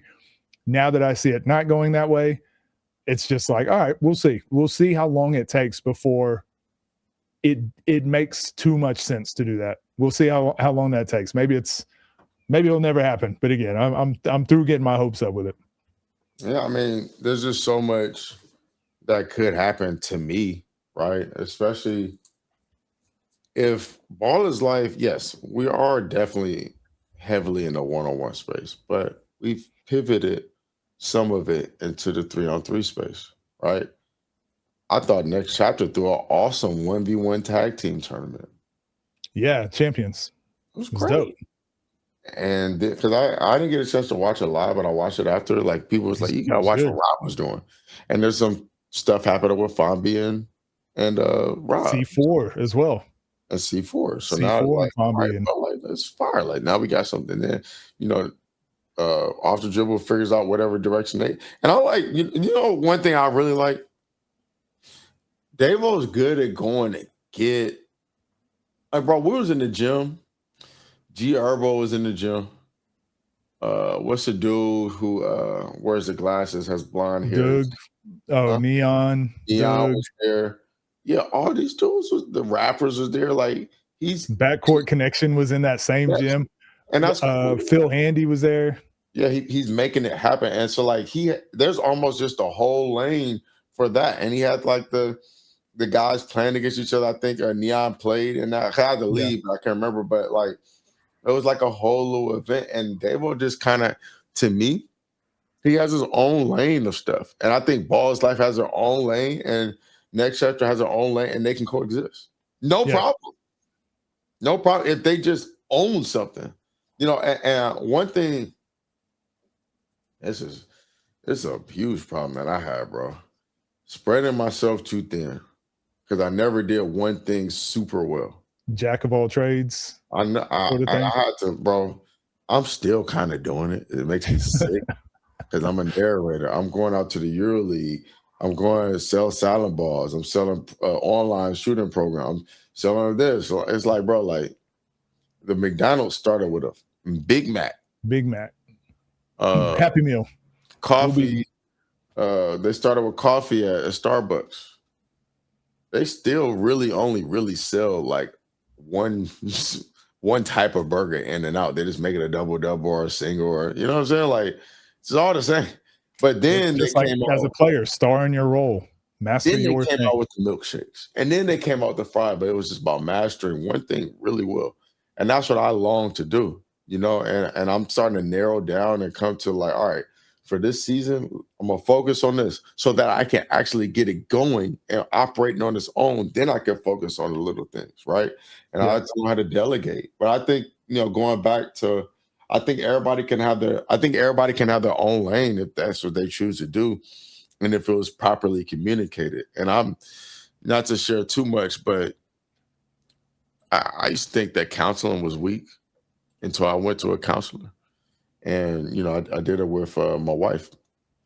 And once we learn how to communicate, our life is just so much better. We have more fun. We have family time. We have all this, But you but still can't speak Spanish. I'm more. Hey, hold on. Duolingo, I'm on 136 days in a row. And so, I'm doing 30 minutes a day. When I went out to Europe, I was kind of talking a little bit. I ain't gonna lie. I was in the taxi speaking Spanish, but yeah, no, I'm saying my point was it's just like I'm trying to learn how to communicate actively and get better at and be present. And I think Yeah. that the communication goes such a long ways. And some of the things that led to a lot of these problems between the platforms probably could have just, with the right communication, we would never be in this situation right now. But sometimes competition develops, Competition breeds creates a success person. or whatever. Yeah, it's Pressure a little makes bit. diamonds. I get it, but Yeah. we'll know where all this is leading to in a few years, right? Yeah. And everyone that's listening to us talk, like this is definitely just yap session. Like some of these things we don't have answers for, but I do think this is how. I know we'll probably get some negativity or whatever, some backlash for some of these, but I do think these conversations are how the next steps get resolved and get us closer to solutions. So yeah, I agree, man. Again, the one-on-one space is better than it's ever been. So this is not like a 5-alarm fire, but yeah, just going to be the long way home, like I said. So yeah, I'm looking forward to it, man. I'm looking forward to Battlegrounds. And then after that, OTD Elite, and then hopefully again another summit after that. So it's just like the basketball's not slowing down. It's not slowing down, and it helps you out because you get to react to everything. I get to react to everything. I can break stuff down. I get to talk to all the players. Like this is infinite basketball. This is great. Right, but I do want to tell you, and we talked about this, just keep doing what you do in terms of like you love basketball. That's why we always got talks like this because you love it how I love it, you Yep. know? And so like just keep doing what you do. And it's not so much just about the freaking the clicks and all this other stuff and you know, just saying something Stephen A style. Like I like watching what you do because you actually break stuff down, you know? And that's what like early on that I was doing. And it was just a lot, bro. I gotta respect you doing this stuff every day. Yeah, well, I guess that's something different. Yeah, what you got, Derek? That's one of the things that people. I was doing this for a living, Right. but in an office, or doing this Right, for a right. living at a club or for a program. And so Mhm. the fact that now I can just do this from home because of this great thing of YouTube, it's like, yeah, it's still work. It is tough to do, but if this is what gives me income and I get to enjoy doing this, I'd rather do it here than, like I said, be locked into one team for a year where you're on the, and again, it's not glorious, you know, the pay for coaching overseas or playing overseas, like it's not always glorious, Mhm. you know, so You're ridiculous. being able to like work for yourself and choose, and like I get to go to whatever events I want to now. I get to go watch any high school game, college game. Like I've had more conversations with high level coaches, high level players, and high level programs. Like I get invites to go do stuff all the time now, which is before when you're working with one team in one place. Like that's what you do. Right. So as much as this is like what you said, like, you know, it's tough what I do. I'm like, but so much better than what, what I was doing before. I'm gonna actually answer, yeah.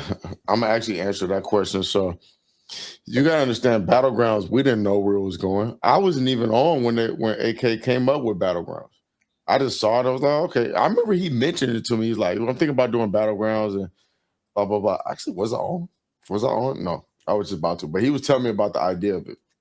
So they were just putting teams together, and you know you need at least one person on the team. So Nitty is from LA, got it. Left Hand Dime is from LA, and they needed an extra. So I just think that they went the Bino route just so they could have him a part of the series. But as battlegrounds have started to become bigger, we wanted to make sure that um that we wanted to make sure that people were from there. And yeah, we just don't want random people playing on random teams. Now you saw Bijan with Philly, that was because of injury. Yeah. He wasn't trying AB got hurt. yeah, he got hurt. So we always just try to have extras. Um okay, do you guys think you can mediate a conversation with the big people? No, I tried.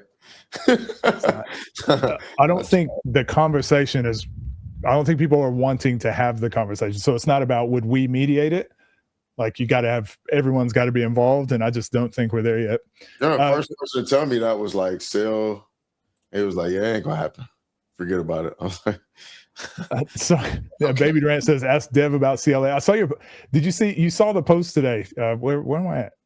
Yeah, this one. I saw you comment on this. DJ Sackman asking about. Like drills? Is Yeah. that what it is?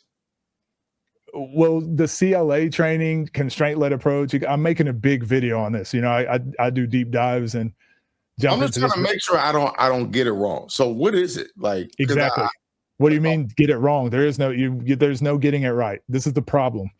So the constraint led approach is this ecological dynamics is a framework. Okay.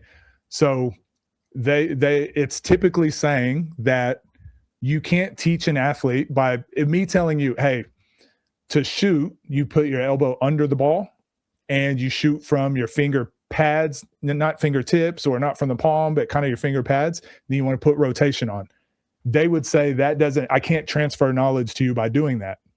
They would say the only way you learn to shoot is you have to go shoot and try it for yourself. Because the way your brain works and the way we learn and perceive things, that's doing the thing in a live environment, in a representative environment, is the only way to learn the skill. So just go play. Basically. But what I look at when I talk about CLA or ecological dynamics, I don't talk about it as a whole theory. I just basically am like, oh, some of the tools that they use, I really like. And I use that in some of my coaching and training. But then CLA will be like, stop, no. you can't do implicit instruction. That doesn't work. I'm like, no, it does. I help people with stuff like that all the time. I'll tell them something and then it flips a switch in their brain. They understand, they go do it better. No, that's not what actually is happening. What actually is happening, and it's like, all right, you're losing me, bud. That's the problem with constraint-led approach typically is it's like a full theory that you have to dive into and learn all the words and learn everything about it and use it 100%, or use another type of training. I think But that really, this it's happens. just Yeah. well, just more so. Instead of like, we're going to stand across from each other and do form shooting back and forth to each other, instead of doing that for an hour, which is what they would say, that's what traditional coaches do. You do form shooting for an hour, and they would say it's better to, I want this kid to spin the ball out, and you got to spin one time and shoot. Okay, next time, spin no time. Now jump off 2 feet, jump off 1 foot. And it's more experimental. And it's like, see, you're going to learn more by doing that than just form shooting. Whereas you as a trainer, or me as a trainer or a coach, we would go, you can use both. There's time and place to use both. Yeah. I think this happens every like 5-6 years, to where somebody figures out a new way to put something, and then they're just like, all right, this is the way, whatever those guys are teaching, and they try to make their training seem like it's better than others. The new improved. Whereas Kevin Durant learned from his brothers who didn't even know how to play basketball, from what the stories that I've seen, and so I see this stuff all the time. And it's funny because, like, of my mentors, like, you got to think of who some of my mentors are. Well, one is Phil Henry. I always call on him when I need, to some advice or whatever. And so What does he talk about with Kobe? What he learned watching Kobe? Well, that's my point. Improvement comes from deep practice, and a lot of the coaches that I've learned that are the best, they have a lot of things in common, but not 100%. But some of them they focus on deep practice, and then another thing is they focus on like calm coaching, like when it needs to. They'll raise their voice when they want, but they're always able to get their points across, and it doesn't always come through yelling, but it's also part of connecting with the player. You have to know who you're dealing with. And I learned that as a point guard, because I was always trusted when I played, but I understood, this person will react emotionally if I talk to him a certain way. So I'll make sure he's not in front of everybody when I say this. So I'll bring him in, be like, hey, yo, bro, like, go fucking rebound. like, you know what I'm saying? Like, go rebound. And like, and I'm gonna do it too. So I just need you to know. And then another person like, come on, like, and so I'm talking to, and so I learned how to deal with that. But anyways, this type of stuff happens all the time, bro. And with my son, you can do whatever you want with your kid, but I know it to be working. So I give you a perfect example. I started working on the spin move for my son. My son's I saw the little tape. I saw the tape on the ground. I saw I'll be watching. So we did it for 30 minutes straight. But like, I showed him on the TV Dwayne Wade spinning around and ducking on somebody. I forgot who he Ibaka?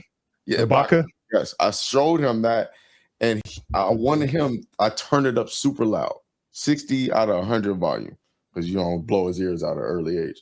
So when he saw that, and he heard the crowd reacting, he was like, "Oh, this is what it is, right?" So we just worked on it. He worked on it, and then I walked away, and he kept doing the spin move, spin for 30 minutes. And so it was called deep practice. We go outside the other day, and his cousins came over. Cousins want to go out. Let's go play basketball. Okay. He's like, whatever. He goes and says, all right, me versus you two. This is what my son said. And so one of his little cousins, he just knows how to fight and tackle. So he's tackling him. He's just tackling every time. He fell, hit his head on the concrete. So Sky got up, he could start crying, whatever. And then he's like, well, I want to keep playing. So he makes a move. He goes by one of his cousins, and then his other cousin charges in for that tackle again. And what does he do? He spun around him. And it worked so well that the kid dove and tackled there and went straight and scraped up his chin, started bleeding. I was like, bro, it was one of those moments. Anybody who's a dad knows that there's going to be certain moments. It doesn't matter if it's basketball or whatever. You're like, damn, I wish somebody else would have saw that. That's what bro, I couldn't believe it. I'm looking at the ring. I forgot I unplugged the ring last month. It's like I wish somebody would have, because it was perfect, but it came from deep practice. So when I run into people saying, "Hey, look, like this is the way," stop it.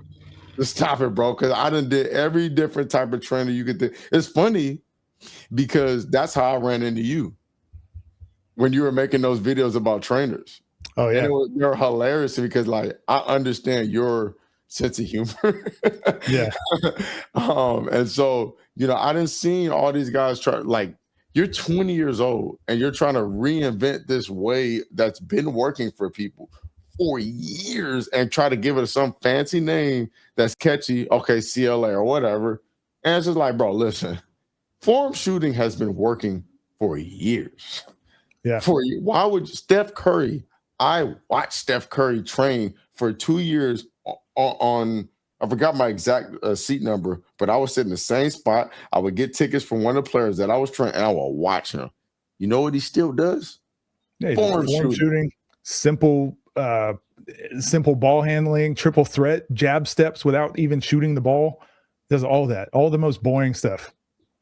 And like I said, it's in books. Like we always try to reinvent all this stuff that's been in books. Like even like physical training, like they have all this, and they have what's called mobility now. Bro, I got books that are black and white that came from one of my trainers that Marv Marinovich wrote.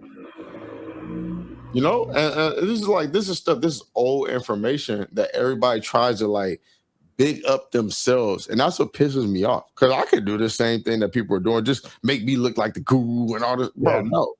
You know how many good trainers are out there? I don't care about who's the best. What is the best trainer? What even is it?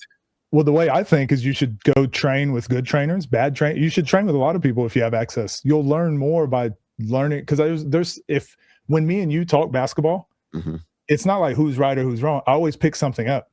Right. And I'm like, I didn't think about that. Me too. But it's like, that's how you should be with trainers.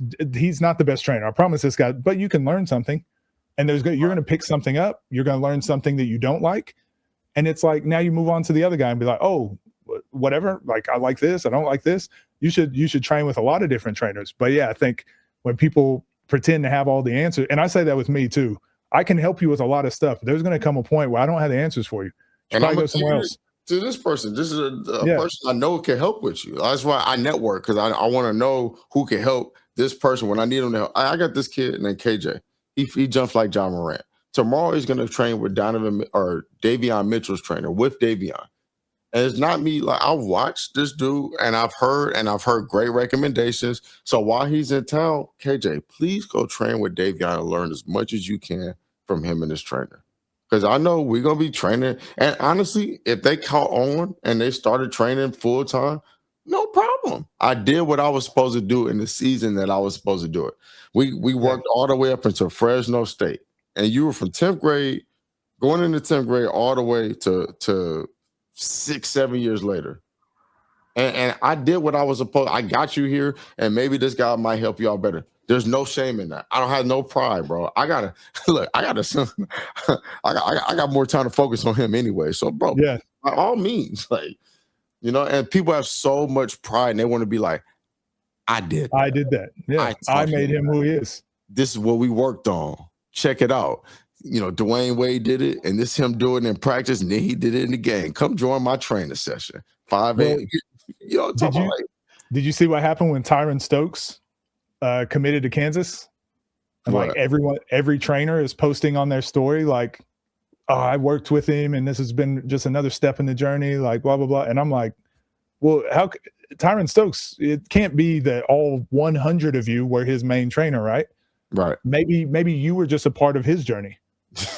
Maybe you're just a small part. And that's what we are as coaches. That's what we are. And how many times when we go do these events, will you talk to somebody and give them some advice?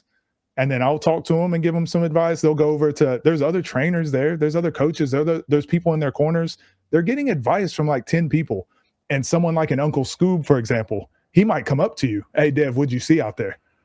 He'll come up to me. Hey, what'd you see? What's something I don't know how much of what I said he takes. I don't know how much of he does. Bruce is the same. I don't know how much of what he takes, but he wants to hear multiple perspectives. And then they're pros now. They understand like what to filter in, what to filter out.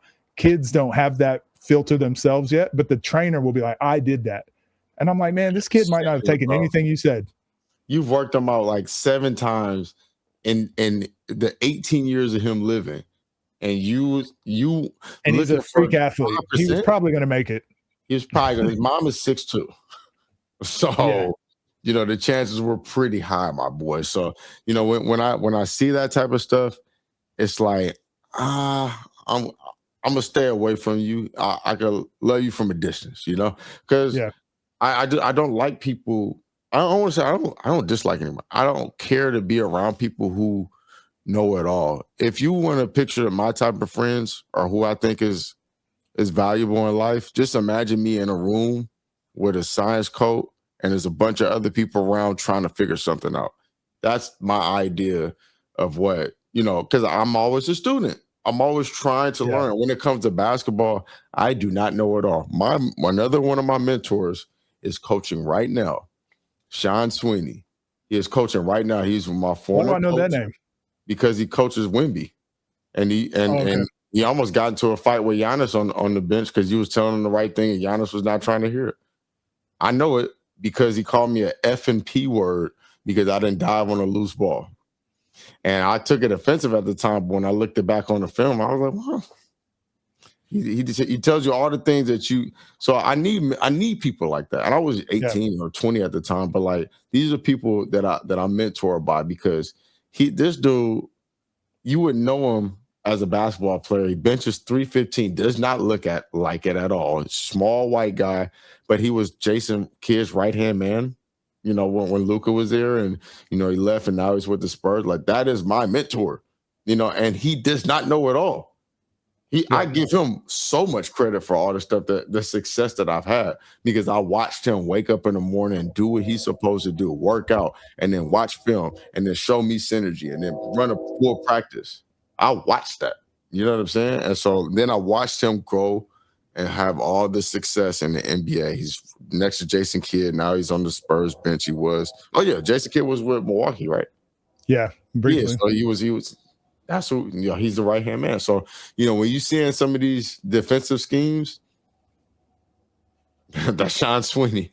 And he's a good dude. Devin Spility, were you around during the great training wars of 2020 between, I think, Peter, Tyler, DJ Sackman? I vaguely remember they all used to train together and then stop. I don't know Peter. I do know Tyler. Tyler can play D1. He played with Lethal Shooter. Started over him. DJ Sackman. I know all these guys. Like, we were all pretty much like the Adidas trainers. Like, you know, me, Dribble Too Much, Drew Hanlon, Jordan Lolly. We were all around during those times. So shout out to those guys. I mean, y'all got me right now. Ask me any question you want. You know, I'm in to take over and just be talking all day, but you let me just hit that red button and cut me off when you want me to stop talking. This is what I did. They got to listen to me talk all day, every day, so they can listen to somebody else now. Training fight? We weren't fighting. Nobody was fighting like that. No, they was talking about whatever the comment Baby Durant was saying, but I wasn't around for that. I was not online yet. Yeah, so that was like the beginning of the training thing, and then everybody wanted to become a trainer. Yeah, because trainer was not popular for like a long time. I remember Kobe kind of made it popular to me. Kobe made training fun, you know, hearing about it. So at what point would you say you have completed your job in a 1v1 scene when it gets to the Olympics? That's when I'll be like, oh yeah, my work here is done. Dev, in your prime, how would you think you would fare in today's 1v1 space? I'll put you like this. 1v1 is what I did. I wasn't the best 5-on-5 player. I always admitted to that. I'm actively trying to get into shape because there's one person that's going to have to see me if I ever do. But if I don't, I'm not going to reveal or talk about that. Bones Highland. Nah. I'll never see that guy again ever. Set it up. Heard it here first, guys. I played against better 1v1 players than some of the guys who are on the scene. I will say that. But there's some guys that are out there that are monsters that aren't like Filet. I always tell people about this. Filet will take this mess over, bro. He's actually really good. I've asked him countless times to get on the 1v1 scene. He did not want to. He said, "Y'all got it." Is he still is he overseas? He is doing very well for himself. He went to China. I seen him in Africa. I am so proud of Jesse Jones. I am so proud of this dude, Filet. The dude can actually play basketball. Guy will come out, stay a month with me. We actually have more than basketball talks. That's like my brother, So, people be surprised the people that I'm connected to, but a lot of great players out there. Jerome, Dev, back in the day. Me and Jerome used to play one-on-one. It was a nightmare, but I guess y'all were in the same area, weren't you? Yeah, great competition. Out there in Cali. Yeah, he used to come to the gym. I'll tell you the story. The first time, I wonder if this video is online. The first time that Jerome Randall came to the gym, we was playing fives, and this is during the time where I had my little squad, the 5-on-5 stuff was popping. Jerome Randall burned the building down. Like he fried it. So we got used to it after a while. We started playing on winning games, but we didn't know what to do with this fool. Like he was going crazy. One time him and Hezzy God went at it. If you know what you're looking at, maybe you might not like Hezzy God, but that boy can score the basketball. I know he can play offense. That's something I would not question. He can score that basketball. He can score.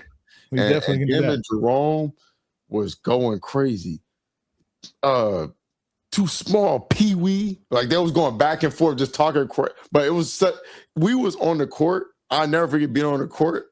Like, bro, what is happening right now? They are going crazy. Like him and Hezzy was going bucket for bucket, and it almost didn't matter. It was really a 1-on-1 and 5-on-5 setting. Like they was coming down and going at it. But yeah, me and Jerome had our back and forth. It was like he's just a very freaking good player.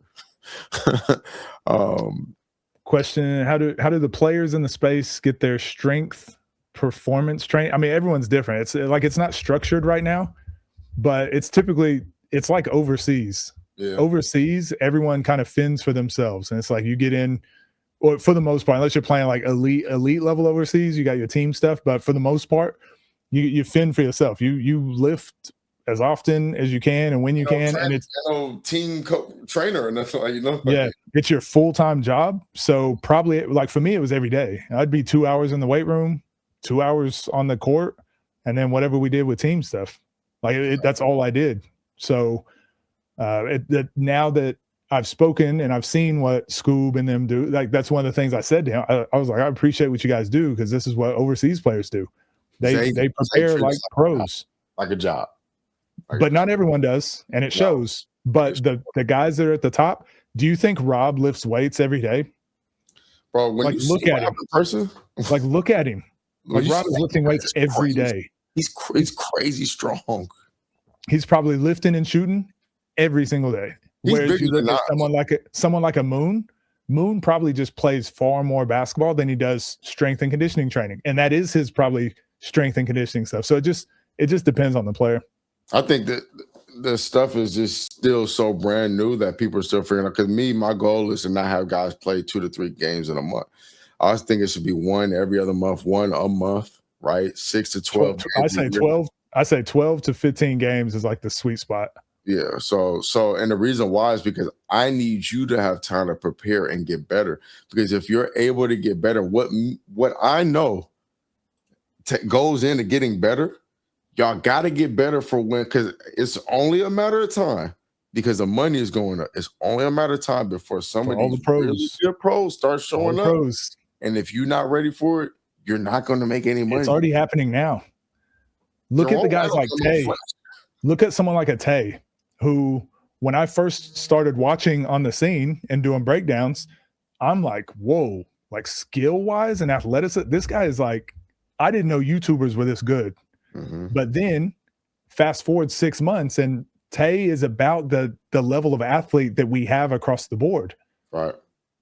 It's just like so many more talented people are starting to, almost every single player that gets on the scene now has a resume.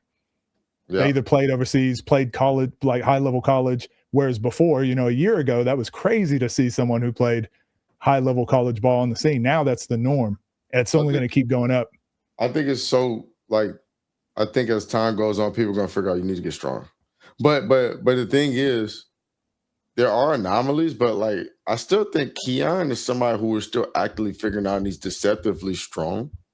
But like, he's also a freak athlete. That's what I was just saying. Genetically kind of freakishly athletic. People don't understand how athletic Keon is. How much space he covers. Yeah, so only people that I've seen give Moon problems from when I watched was people that can match his athleticism. Frigga could just shoot the ball, but they tired. I remember he came and played against one of the kids I named off KJ. KJ is a freak athlete, so he was going to get him off the glass. While Moon is one of those guys that just needs to keep, because they played a short game, so I got to throw that out. But like, I just know KJ, he's really freaking good. Keon was able to match his athleticism the same way. I saw Moon lose to a guy that was like overseas. It was a great game. It was fun to watch. Bunch of crowd. Shout out to Moon for just being outside. This is what how I want the sport to be represented. And also how he keeps getting better is just playing more basketball. With the same moves. Same thing over and over, just refining it. They're just getting better and refined. Yeah. So it's like, what the heck? But yeah, no, like I think over time, as things get further along, you're looking at Nas, you're looking at Zay, you're looking at Lamar, you're looking at Rob. These guys are strong. They're strong. They're not weak players. And I think that when you know how physical it is, I talked to Kill about this the other day. Hoodie Kill. And he was just like, I was tired of getting, one-on-one is more physical. I was tired of getting bumped around and fouled and, so I started lifting weight. Look at how strong Kill. If you look at Kill, you could clearly see he's been in the weight room. Look at him with the tank top.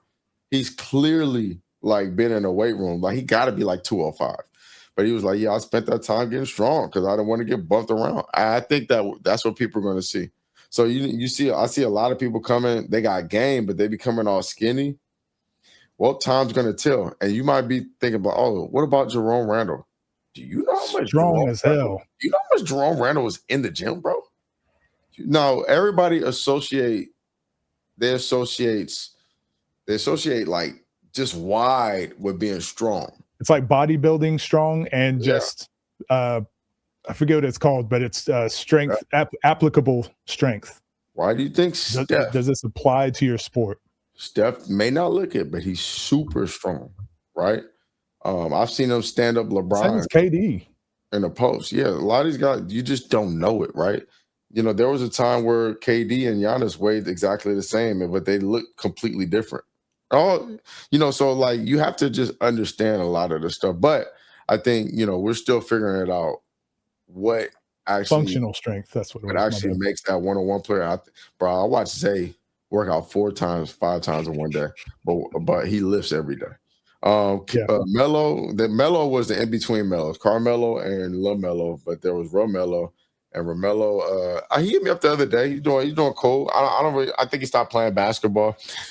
Him and his brother, but yeah, that was what a time to be alive for that Dunbar series. Dev, what happened to the 3 kids you used to coach? I can't remember if it was. I coached a lot of people in 10,000 hours. A lot of them did well. A lot of them stopped playing. A lot of them got married. Just what happens when you train a bunch of guys. The Asian brothers, they got scholarships. Went on to do. One of them has 3 kids. The other one wanted to be a doctor, which I think is dope. They can still hoop too. You don't lose that too much, but they still in good shape. Kyle is training, good trainer too. Better than me now. To be honest with you, like looking at how he's just taking to it, I love it. Is Steph lifting weights though? If you count deadlifting as lifting weights, squatting. Yeah, absolutely. Yes, absolutely. Yes. Almost, I would be shocked if there's any NBA player active that's not lifting weights. I would be shocked. Bro, these dudes be lifting weights after the games. Yeah. And when I saw that, I started doing that because I wanted to get strong, but it's not so much strong. I wanted to get rid of that achy feeling. So I started working out after I stopped playing. And I was like, oh yeah, I see why people do this now. Yeah. Blood flowing. Again, one of those truisms that I always heard is I always had teammates. I was really big overseas about weights. My weights are so important because, again, I'm getting beat up in the games. It's a much more physical game. It's a position battle overseas more so than it is here in America with like freedom of movement. Mhm. And so weights were extremely important to me, and I was getting hunted all the time. So I'm like, I got to be able to physically deal with it. And I had a lot of teammates who would be like, oh, I'm not lifting because I want to be fresh for the game. And the way I started explaining it to them, I'm like, that's like not studying for a test. It's like, I got a test coming up, so I don't want to I don't study want to study because I want my brain to be fresh. And it's like, well, I lift weights every day. Even if we have a game or practice, whatever my schedule was for lifting, I do the same. Now I might not do heavy You're not max throwing rep 315 over deadlifts your head. on a, yeah, but I'm lifting every day because when the game comes, that's the test. That's Yeah, right. the test to what have you been doing the rest of the week? What have you been doing the last 2 weeks, 3 weeks? Now, the times that I would take off of lifting might be playoffs. I'm lifting all throughout the season, preseason, all that. But playoffs, now that we're getting to the back end of the season, I'm getting worn down. It might be a lot more recovery. It might be a lot more active recovery, or just going and swimming, doing some other stuff. But yeah, I was lifting every day, and the people that would say I'm not going to lift because I want to be fresh, I'm like, Okay. brother, you're doing it backwards. That's not how it works. I wish it did. Or you be all achy and stuff when third game hit, turn your ankle, and now you got no.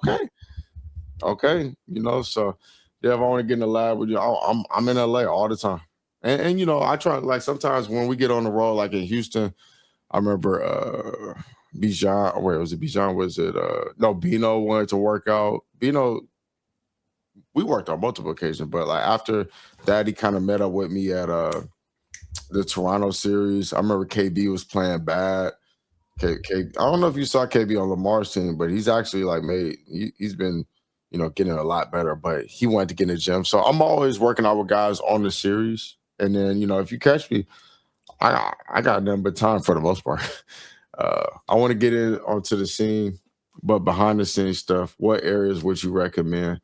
I mean, there's camera work. There's also like a lot of stuff that people just need to get done. Like, for example, we had an Adidas thing, and I had to run and go get shoes last minute in Toronto at the Adidas store. And I had an Adidas card. I got to swipe the card and gives me shoes I want, but I had to carry. It's just like little stuff that, event coordinating, event planning. Like, these are all roles that are still actively being filled. And we're like a small team. Boss Life, we got a good team, but it's not as big as you would think it is. We just got really good people.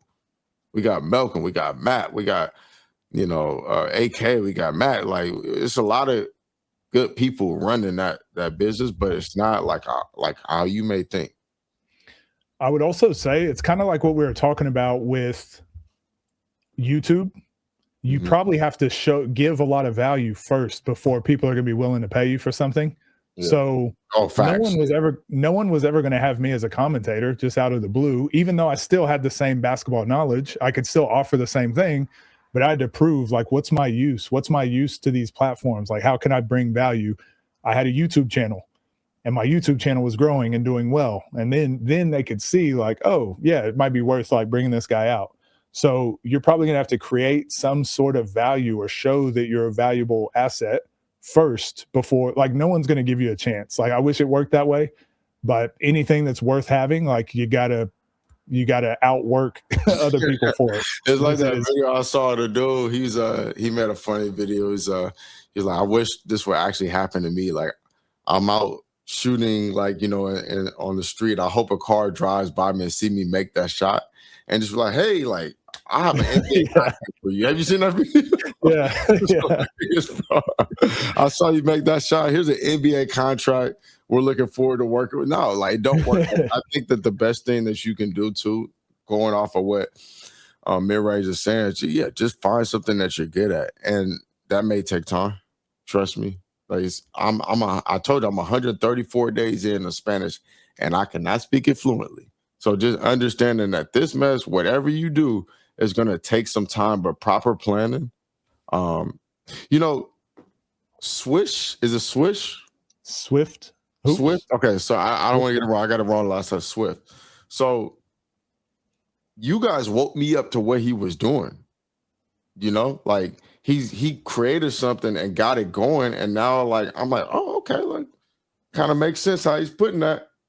You know, and so that's a prime example of a way that you. There's a guy that made a app, The, s- and it tracks. It's the almost like app, this energy. Yeah, the you saw it? stats, that was crazy. Yeah. I want all that. You know, so Yep. just create something of value, and then just go start pitching it to different people. And one door closes, another one will open up. It's like when you leave the windows open in the house and you close the door, and one slams down the hall. Like that's where you got to look at it. Like just focus on just finding those opportunities. And Gary Vee said it the best. He would have an idea and just pitch it to 200 people. One got to say yeah. If not, Be the smart water guy. be the smart water. Somebody's going to buy the water. That was fire. The smart water was fire. How do you see this Nas and Archie matchup going? For me, this is what kind of what Dev said a little bit earlier. This is what I imagined the one-on-one space would be. If Archie won, it wouldn't surprise me. If Nas won, it wouldn't surprise me. Check up. I just want to see it. It's just a mismatch of two different worlds that are close enough together, far enough apart, but it's interesting storylines. It's interesting outcomes. Gerald Green versus Nas, too far apart. We knew what was going to happen. Too far apart with like age and I told y'all that. injuries. I want to see that. We knew what was going to happen. Those don't interest me. Archie Nas, like now that's closer. Those worlds are closer together. I want to see it. Austin Rivers, those worlds are closer together. I want to see it. And you know, LeBron versus Nas, those worlds are too far apart. Yeah. I don't want to see it. But these ones that are getting closer together, territory too much. Yeah, we're starting to figure out where this line is of like where's the competitive mixture of like what ifs, and that's what this is starting to show for me. But shout out to Archie though, because he loves the scene and wants to play. You know, and it's gonna be. I wonder how much is gonna break the internet, because sometimes when things don't line up with what people originally intended, then they just act like they don't see it, especially on social media. It's what the Briscoe game was supposed to be.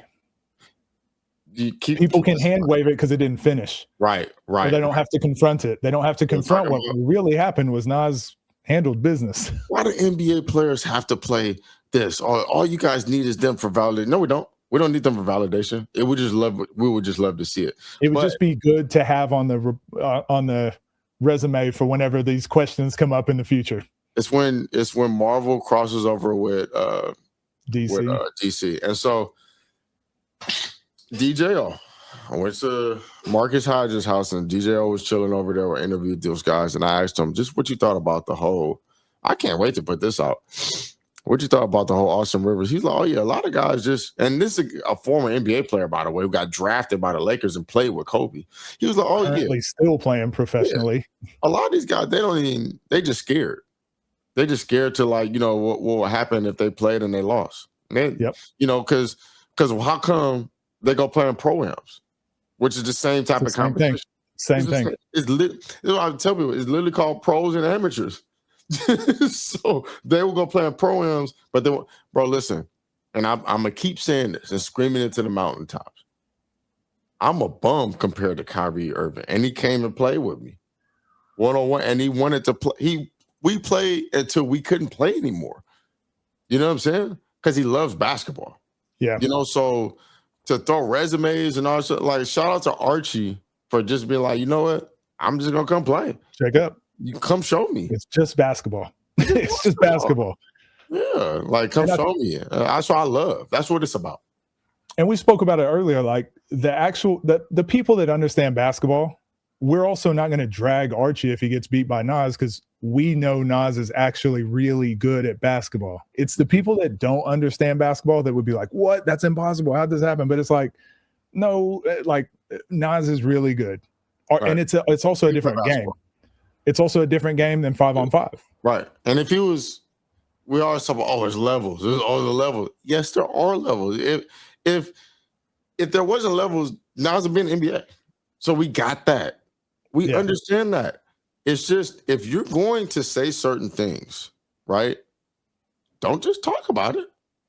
I love the whole. There's an old guy. He said, don't come saying something. Come show something." You know, so when you got all that type of stuff and you use your resume, don't use that as a reason why not to play if you're going to speak on Yes. that in the first place. And you know, I think a lot of people are just going to take. I have a huge amount of respect for Austin Rivers. The amount of times I've watched his mixtapes was crazy. But then I heard Brandon Jennings, and this is another guy. Like I'm a Brandon Jennings fan, but he said what he said. I would never play against YouTuber, and I think it was more geared towards MK. I think that was Yeah, I what it think it was. was. Again, I think they don't understand what the one-on-one space is because I didn't either.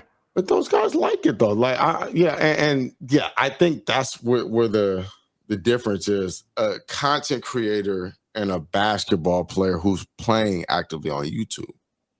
All The right, because best player, a YouTuber. the best player that I knew on YouTube was Frigga.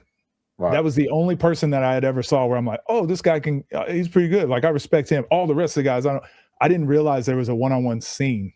Right. I didn't realize there was people that were playing one-on-one. I thought it was Cash Nasty, Chris White, and Frigga. And I'm like, oh, and Kenny Chow, I think. And there's a couple others, but I'm like, for a while, that's what it was. It was content one-on-ones. But like you start to see Frigga a little bit more, you're like, oh, he can play.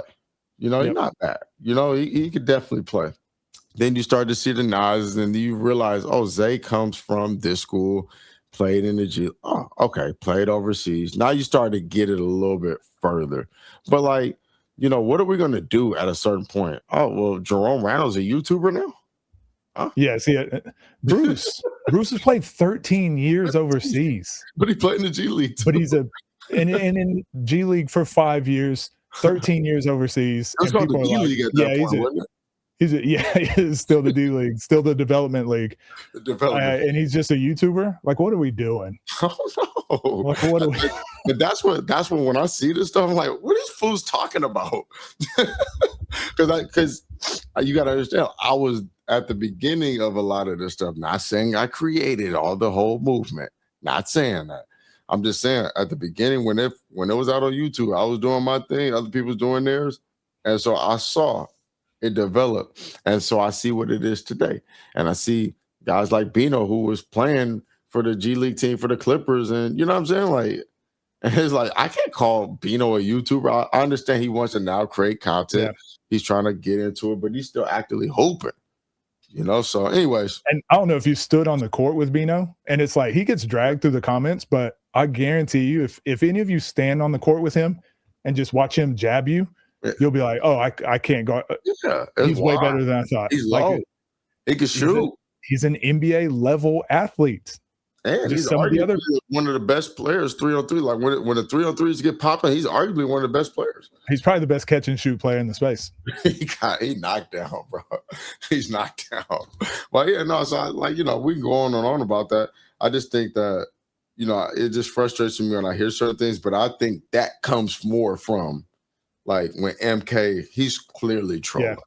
What's funny about MK is that was the first time I saw him was yesterday. I hate it. I hate but such a stain on basketball. He beat Frigga. That was one of the funniest things. I don't know where that game came from, but he had played against Frigga too. But MK, like, it's funny seeing what he's turned into. Him and K Showtime, because they start off together. And I'm not telling everybody to go troll in the way that he does, but he shows the importance of actually building your social, because just imagine if MK came and played on Baller's Life, just straight up. What happens is people are going to watch. They're going to come watch just to hate. Just a hate watch. The views are going to go crazy, but it's just like he's built that opportunity for himself to allow that type of money to come in. Now, you may hate it. Well, I know a lot of people that hate it. It's hilarious. I just know he knows that. It's the Jake Paul tactic. Jake Paul will tell you, oh yeah, I'm pulling the strings. I'm manipulating you to watch my content. He says that in his interviews, and then he keeps doing the thing, and then people keep watching. Yeah, he knows that he could feed off of your hate, right? It's what I do. Or Logan Paul. It's Logan Paul that says that. Yeah, I know I could just go out and say something and piss people off, and then everybody's gonna run the 1v1 highlights and go crazy over it. And then I could just go off and just do whatever I want or make another $10,000. People really know me. No, I just do. I can get the clicks. I can get people because I just feed off of people's one, their inspiration, motivation, or I can feed off their hate, or I can feed off, and I just know how this whole stuff works because people are looking for a reason to want to be mad. People, Can I talk about that point? Yeah, go ahead. When you started getting on to doing more of the OTD commentating stuff, I think it was in Detroit. Mm-hmm. And it was when a lot of people were frying both of us in the comments about the negativity, toxicity, or why is this? Why is this? Why is this? And then that was the first place, because I think that was the first time we'd been around each other that much. But you had like multiple people coming up to you in person and being like, dude, you're the whole reason like people that are filming on the cameras and people that are shooting in Detroit. They're like, you're like the whole reason I'm doing this. When you see it in person, when you see me in person or you're around me and you see how people real life interactions, you see it's a total different ballgame. It's completely different than online. But online, it's giving people the opportunity to want to always be right, but two, they could be somebody who they're actually not. Right? Yeah. You see a lot of catfish online, but you get to say things and then disappear and hope nobody ever finds you. So it's pretty funny, but during those times, people don't understand this about us. We actually want to get better at what we're doing. If we're gonna do it, we might as well. You know what I'm saying? So there's been times where you came to me and you were like, we got to get better. I don't care what they're saying. This is what we need. And I'm watching film and I'm saying the same thing about myself, because I pride myself. I was given a role to do a certain thing, but I know me, so going back on that, I always have to, if I'm going to do this, I always have to give you the other side too. Right. So if I'm going to borderline hate or what people will always say, even though I'm being overly critical, I got to make sure that I say the good things when it happens. And sometimes with Lamar, I did not do that because one thing that people don't realize before then, I'm actually a big Lamar fan. So when I was saying bro, he hit that shot, but he got to calm down and just keep the continued excellence because I just wanted him to win. I wanted him to show a world. Well, that's the loud content buckets we were talking about, or the efficient winning buckets. Right. And we were looking at it from that side. I'm looking at it totally different, bro. I'm seeing I know this Lamar. I've seen this Lamar in college. I've seen him in the EuroLeague, literally. And so, this is what I'm trying to get. And I know his shape was not there yet. So I would comment on that. But what the comments saying about him now? So, it comes with a grand song because some parts are like, I gotta be better. When I went to New Orleans, his boys met me outside the gym and it was like, oh, bad commentating. They were saying it kind of not in a mad way that I was about to get jumped, but they was just saying bro, be aware. Yeah. And some of them was coming up to me bro, I appreciate you being on Lamar like that. He need that. Sometimes we be on him like that. You know what I'm saying? And I hear it and I'm like, all right, then let's just get better. Let's just make sure we give flowers. But it's funny because then when you do that, they'd be like, oh, you D-riding. Yeah. Well, I think one thing I learned about it is that it's actually like wearing a different hat. Right. And a lot of people have to do this in their jobs. You just wear a hat for specific purposes, but the commentating hat needs to be a different hat than the coaching critic hat. Mm-hmm. And what I was doing a lot too was I was coaching like I do in my breakdowns. I do that like I'm watching game film with a player. But I need to realize not every player is asking for this advice. No. Not all of them want this advice. Not everybody's trainer. Exactly. So for me to just put that out there, it's some of them feel the type of way about it. So I need to change the way I actually should just be describing what's happening for the viewer rather than saying what the player should be doing. So that's something I definitely changed as well. But then I put my coach's hat back on. And when I talk to some of the players, I just tell them exactly hey, you got to do this better. Or this is why you lost. I can be a lot more direct. So it's there's a different avenue for when I need to have that conversation. Doesn't necessarily need to be on camera with the microphone when the player can't have the conversation back, You said, you're expecting people to expecting us to be natural as ABC, but people still hate on Biela's commentary. It's dang, bro, You're not gonna make everybody happy. you never can win. They I always hear the quote, they hated on Jesus. So you're never gonna be what you think that you're gonna be on social media, because I granted a wish from the Make-A-Wish Foundation. I literally did it. I spent the whole day with a kid who's now gone. And it was on the website and everything. And people was like, oh, he just think he. I'm like, bro, like, uh, am I getting hate for making a wish? Or he just trying to be, like Captain Saber. I don't know, bro. It was some wild comments about me granting a wish, and all I was doing was just showing up, and because the dude watched 10,000 hours. So, when I see all this stuff, I'm like, you got to take it with a grain of salt. It's up to you to look at. So I talked to Sil the other day, and me and Sil would do. We started the commentator. And he was the first person I wanted him to be a part of it, and we was doing the games. And I went to school for play-by-play, so I could do like, oh, he gets the ball, he goes around the screen, he shoots, he scores, you head it back the other way. I could do that no problem. But it was the mix of what YouTube is. Yeah. What YouTube is with commentating that I understand. So when, I got on, I'm known for talking trash, like when I play basketball. So when I had to go to say, I'm like, bro, I'm sorry, because I didn't give you room to talk. I was doing all the talking. And sometimes when we were commentating, I try to just shut up and let Midrange do. And I do the same thing with Bionic. I'm conscious of it because I'm trying to get better. But we still, as much as the players and the platforms are still trying to figure out, so are we. Because who knows what YouTube commentating is, So nobody and everybody receives the same amount of hate. It's crazy. But it's the same thing. I say this a lot. I'm like, fans don't know what they want. I say that a lot, and and this as a content creator. If you just do if you follow what the fans say and just do what they say, like, it'll lead you down some crazy paths. Right. But as a content creator, you got to put some stuff out there, and you've got to fight. If you believe in it, you got to fight through the adversity a little bit. But now the amount of times where people are like, Coach, I hope you're commentating, like, your commentary is great. And I'm like, that was completely different than what it was at the beginning. So right. No, hold on. Let's stop there. The first time we got on, people was loving it. Yeah. And then when we got to Detroit, people hated it. And so, like, if you look nowadays, right? Because I'll pay attention to all stuff. Like, I want to make sure that I get better, but I read comments. You don't see people comment. Like, the worst thing they got mad at for me throughout the whole Toronto series was when I gave a mic to MK. I was like, bro, because what's going on through my head? I'm seeing them talk. I'm like, oh yeah, I know that people are going to be pissed at whatever he has to say because they hate him.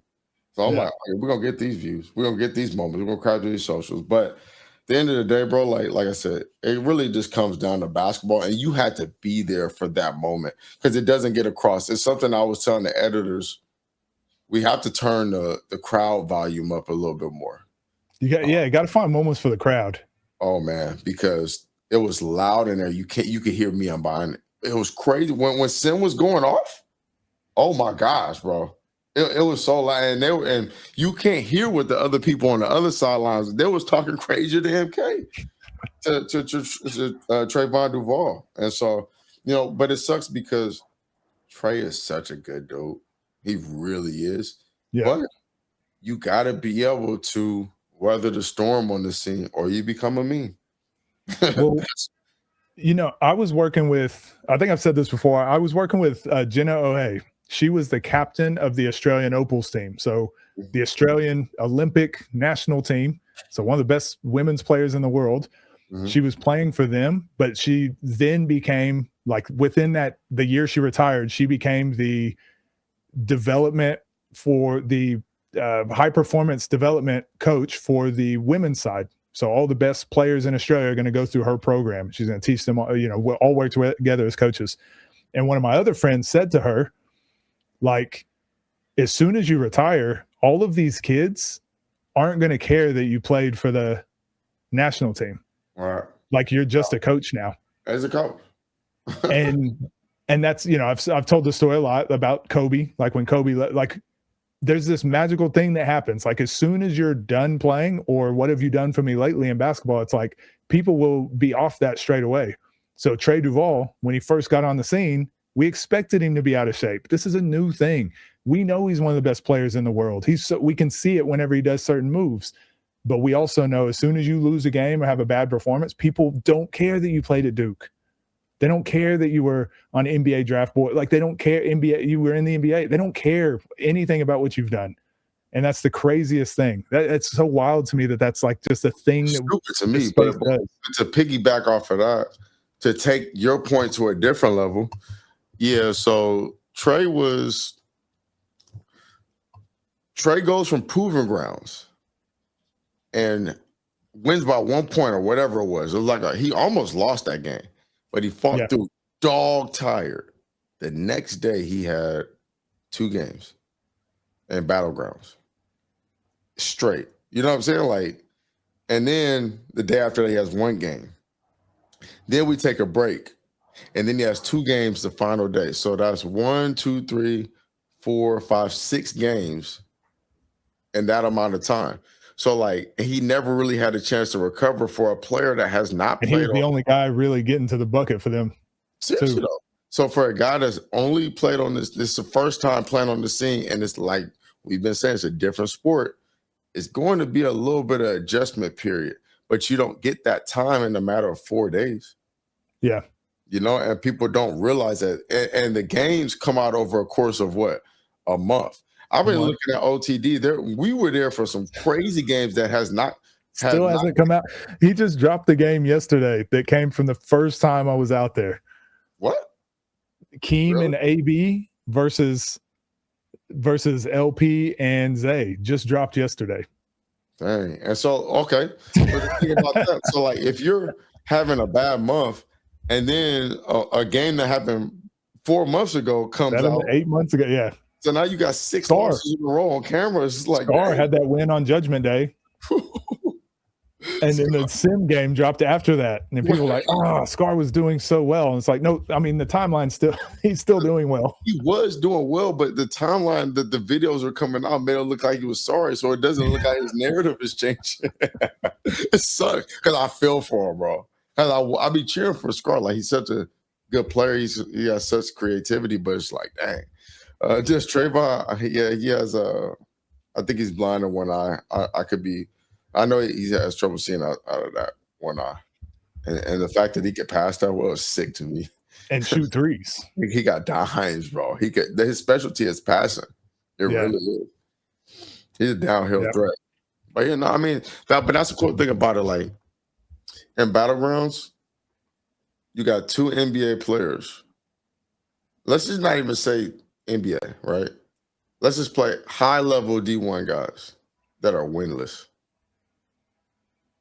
in Battlegrounds. Yeah, I mean, and it's not me trying to hate on them. It's basically saying that anything can happen in a series like Battlegrounds. But even Scotty Lewis in ones. Oh, that was another thing. But he's still an elite athlete. He's a pro right now. He's playing overseas. Yeah, and so. And so that's what makes the scene so cool, right? Like that. That's what I love. Like that's why when you got a chance for Austin Rivers to come over here, well, in theory, he probably will win. But it's just like I had Davion Mitchell and a few other, not Davion. Who asked me this question? It was a couple NBA players I saw the other day, and they were like, "Yo, who do you think will win out of Austin and Nas?" And for them to ask me, I was like, "Yeah." The fact that we have a conversation about it, this is good. Like, hey, that's pretty cool. Like, that's where we're at right now. So it is what it. I think that it's in a good place because of that. Because you don't know what's going to happen. That's why you need structure. Yeah, I agree. Let's get to that structure a little quicker. Do you think we could get a committee together? Do you think it's possible if not everyone buys in? Do you think it's still something that could happen and help, or does it need everyone's buy-in?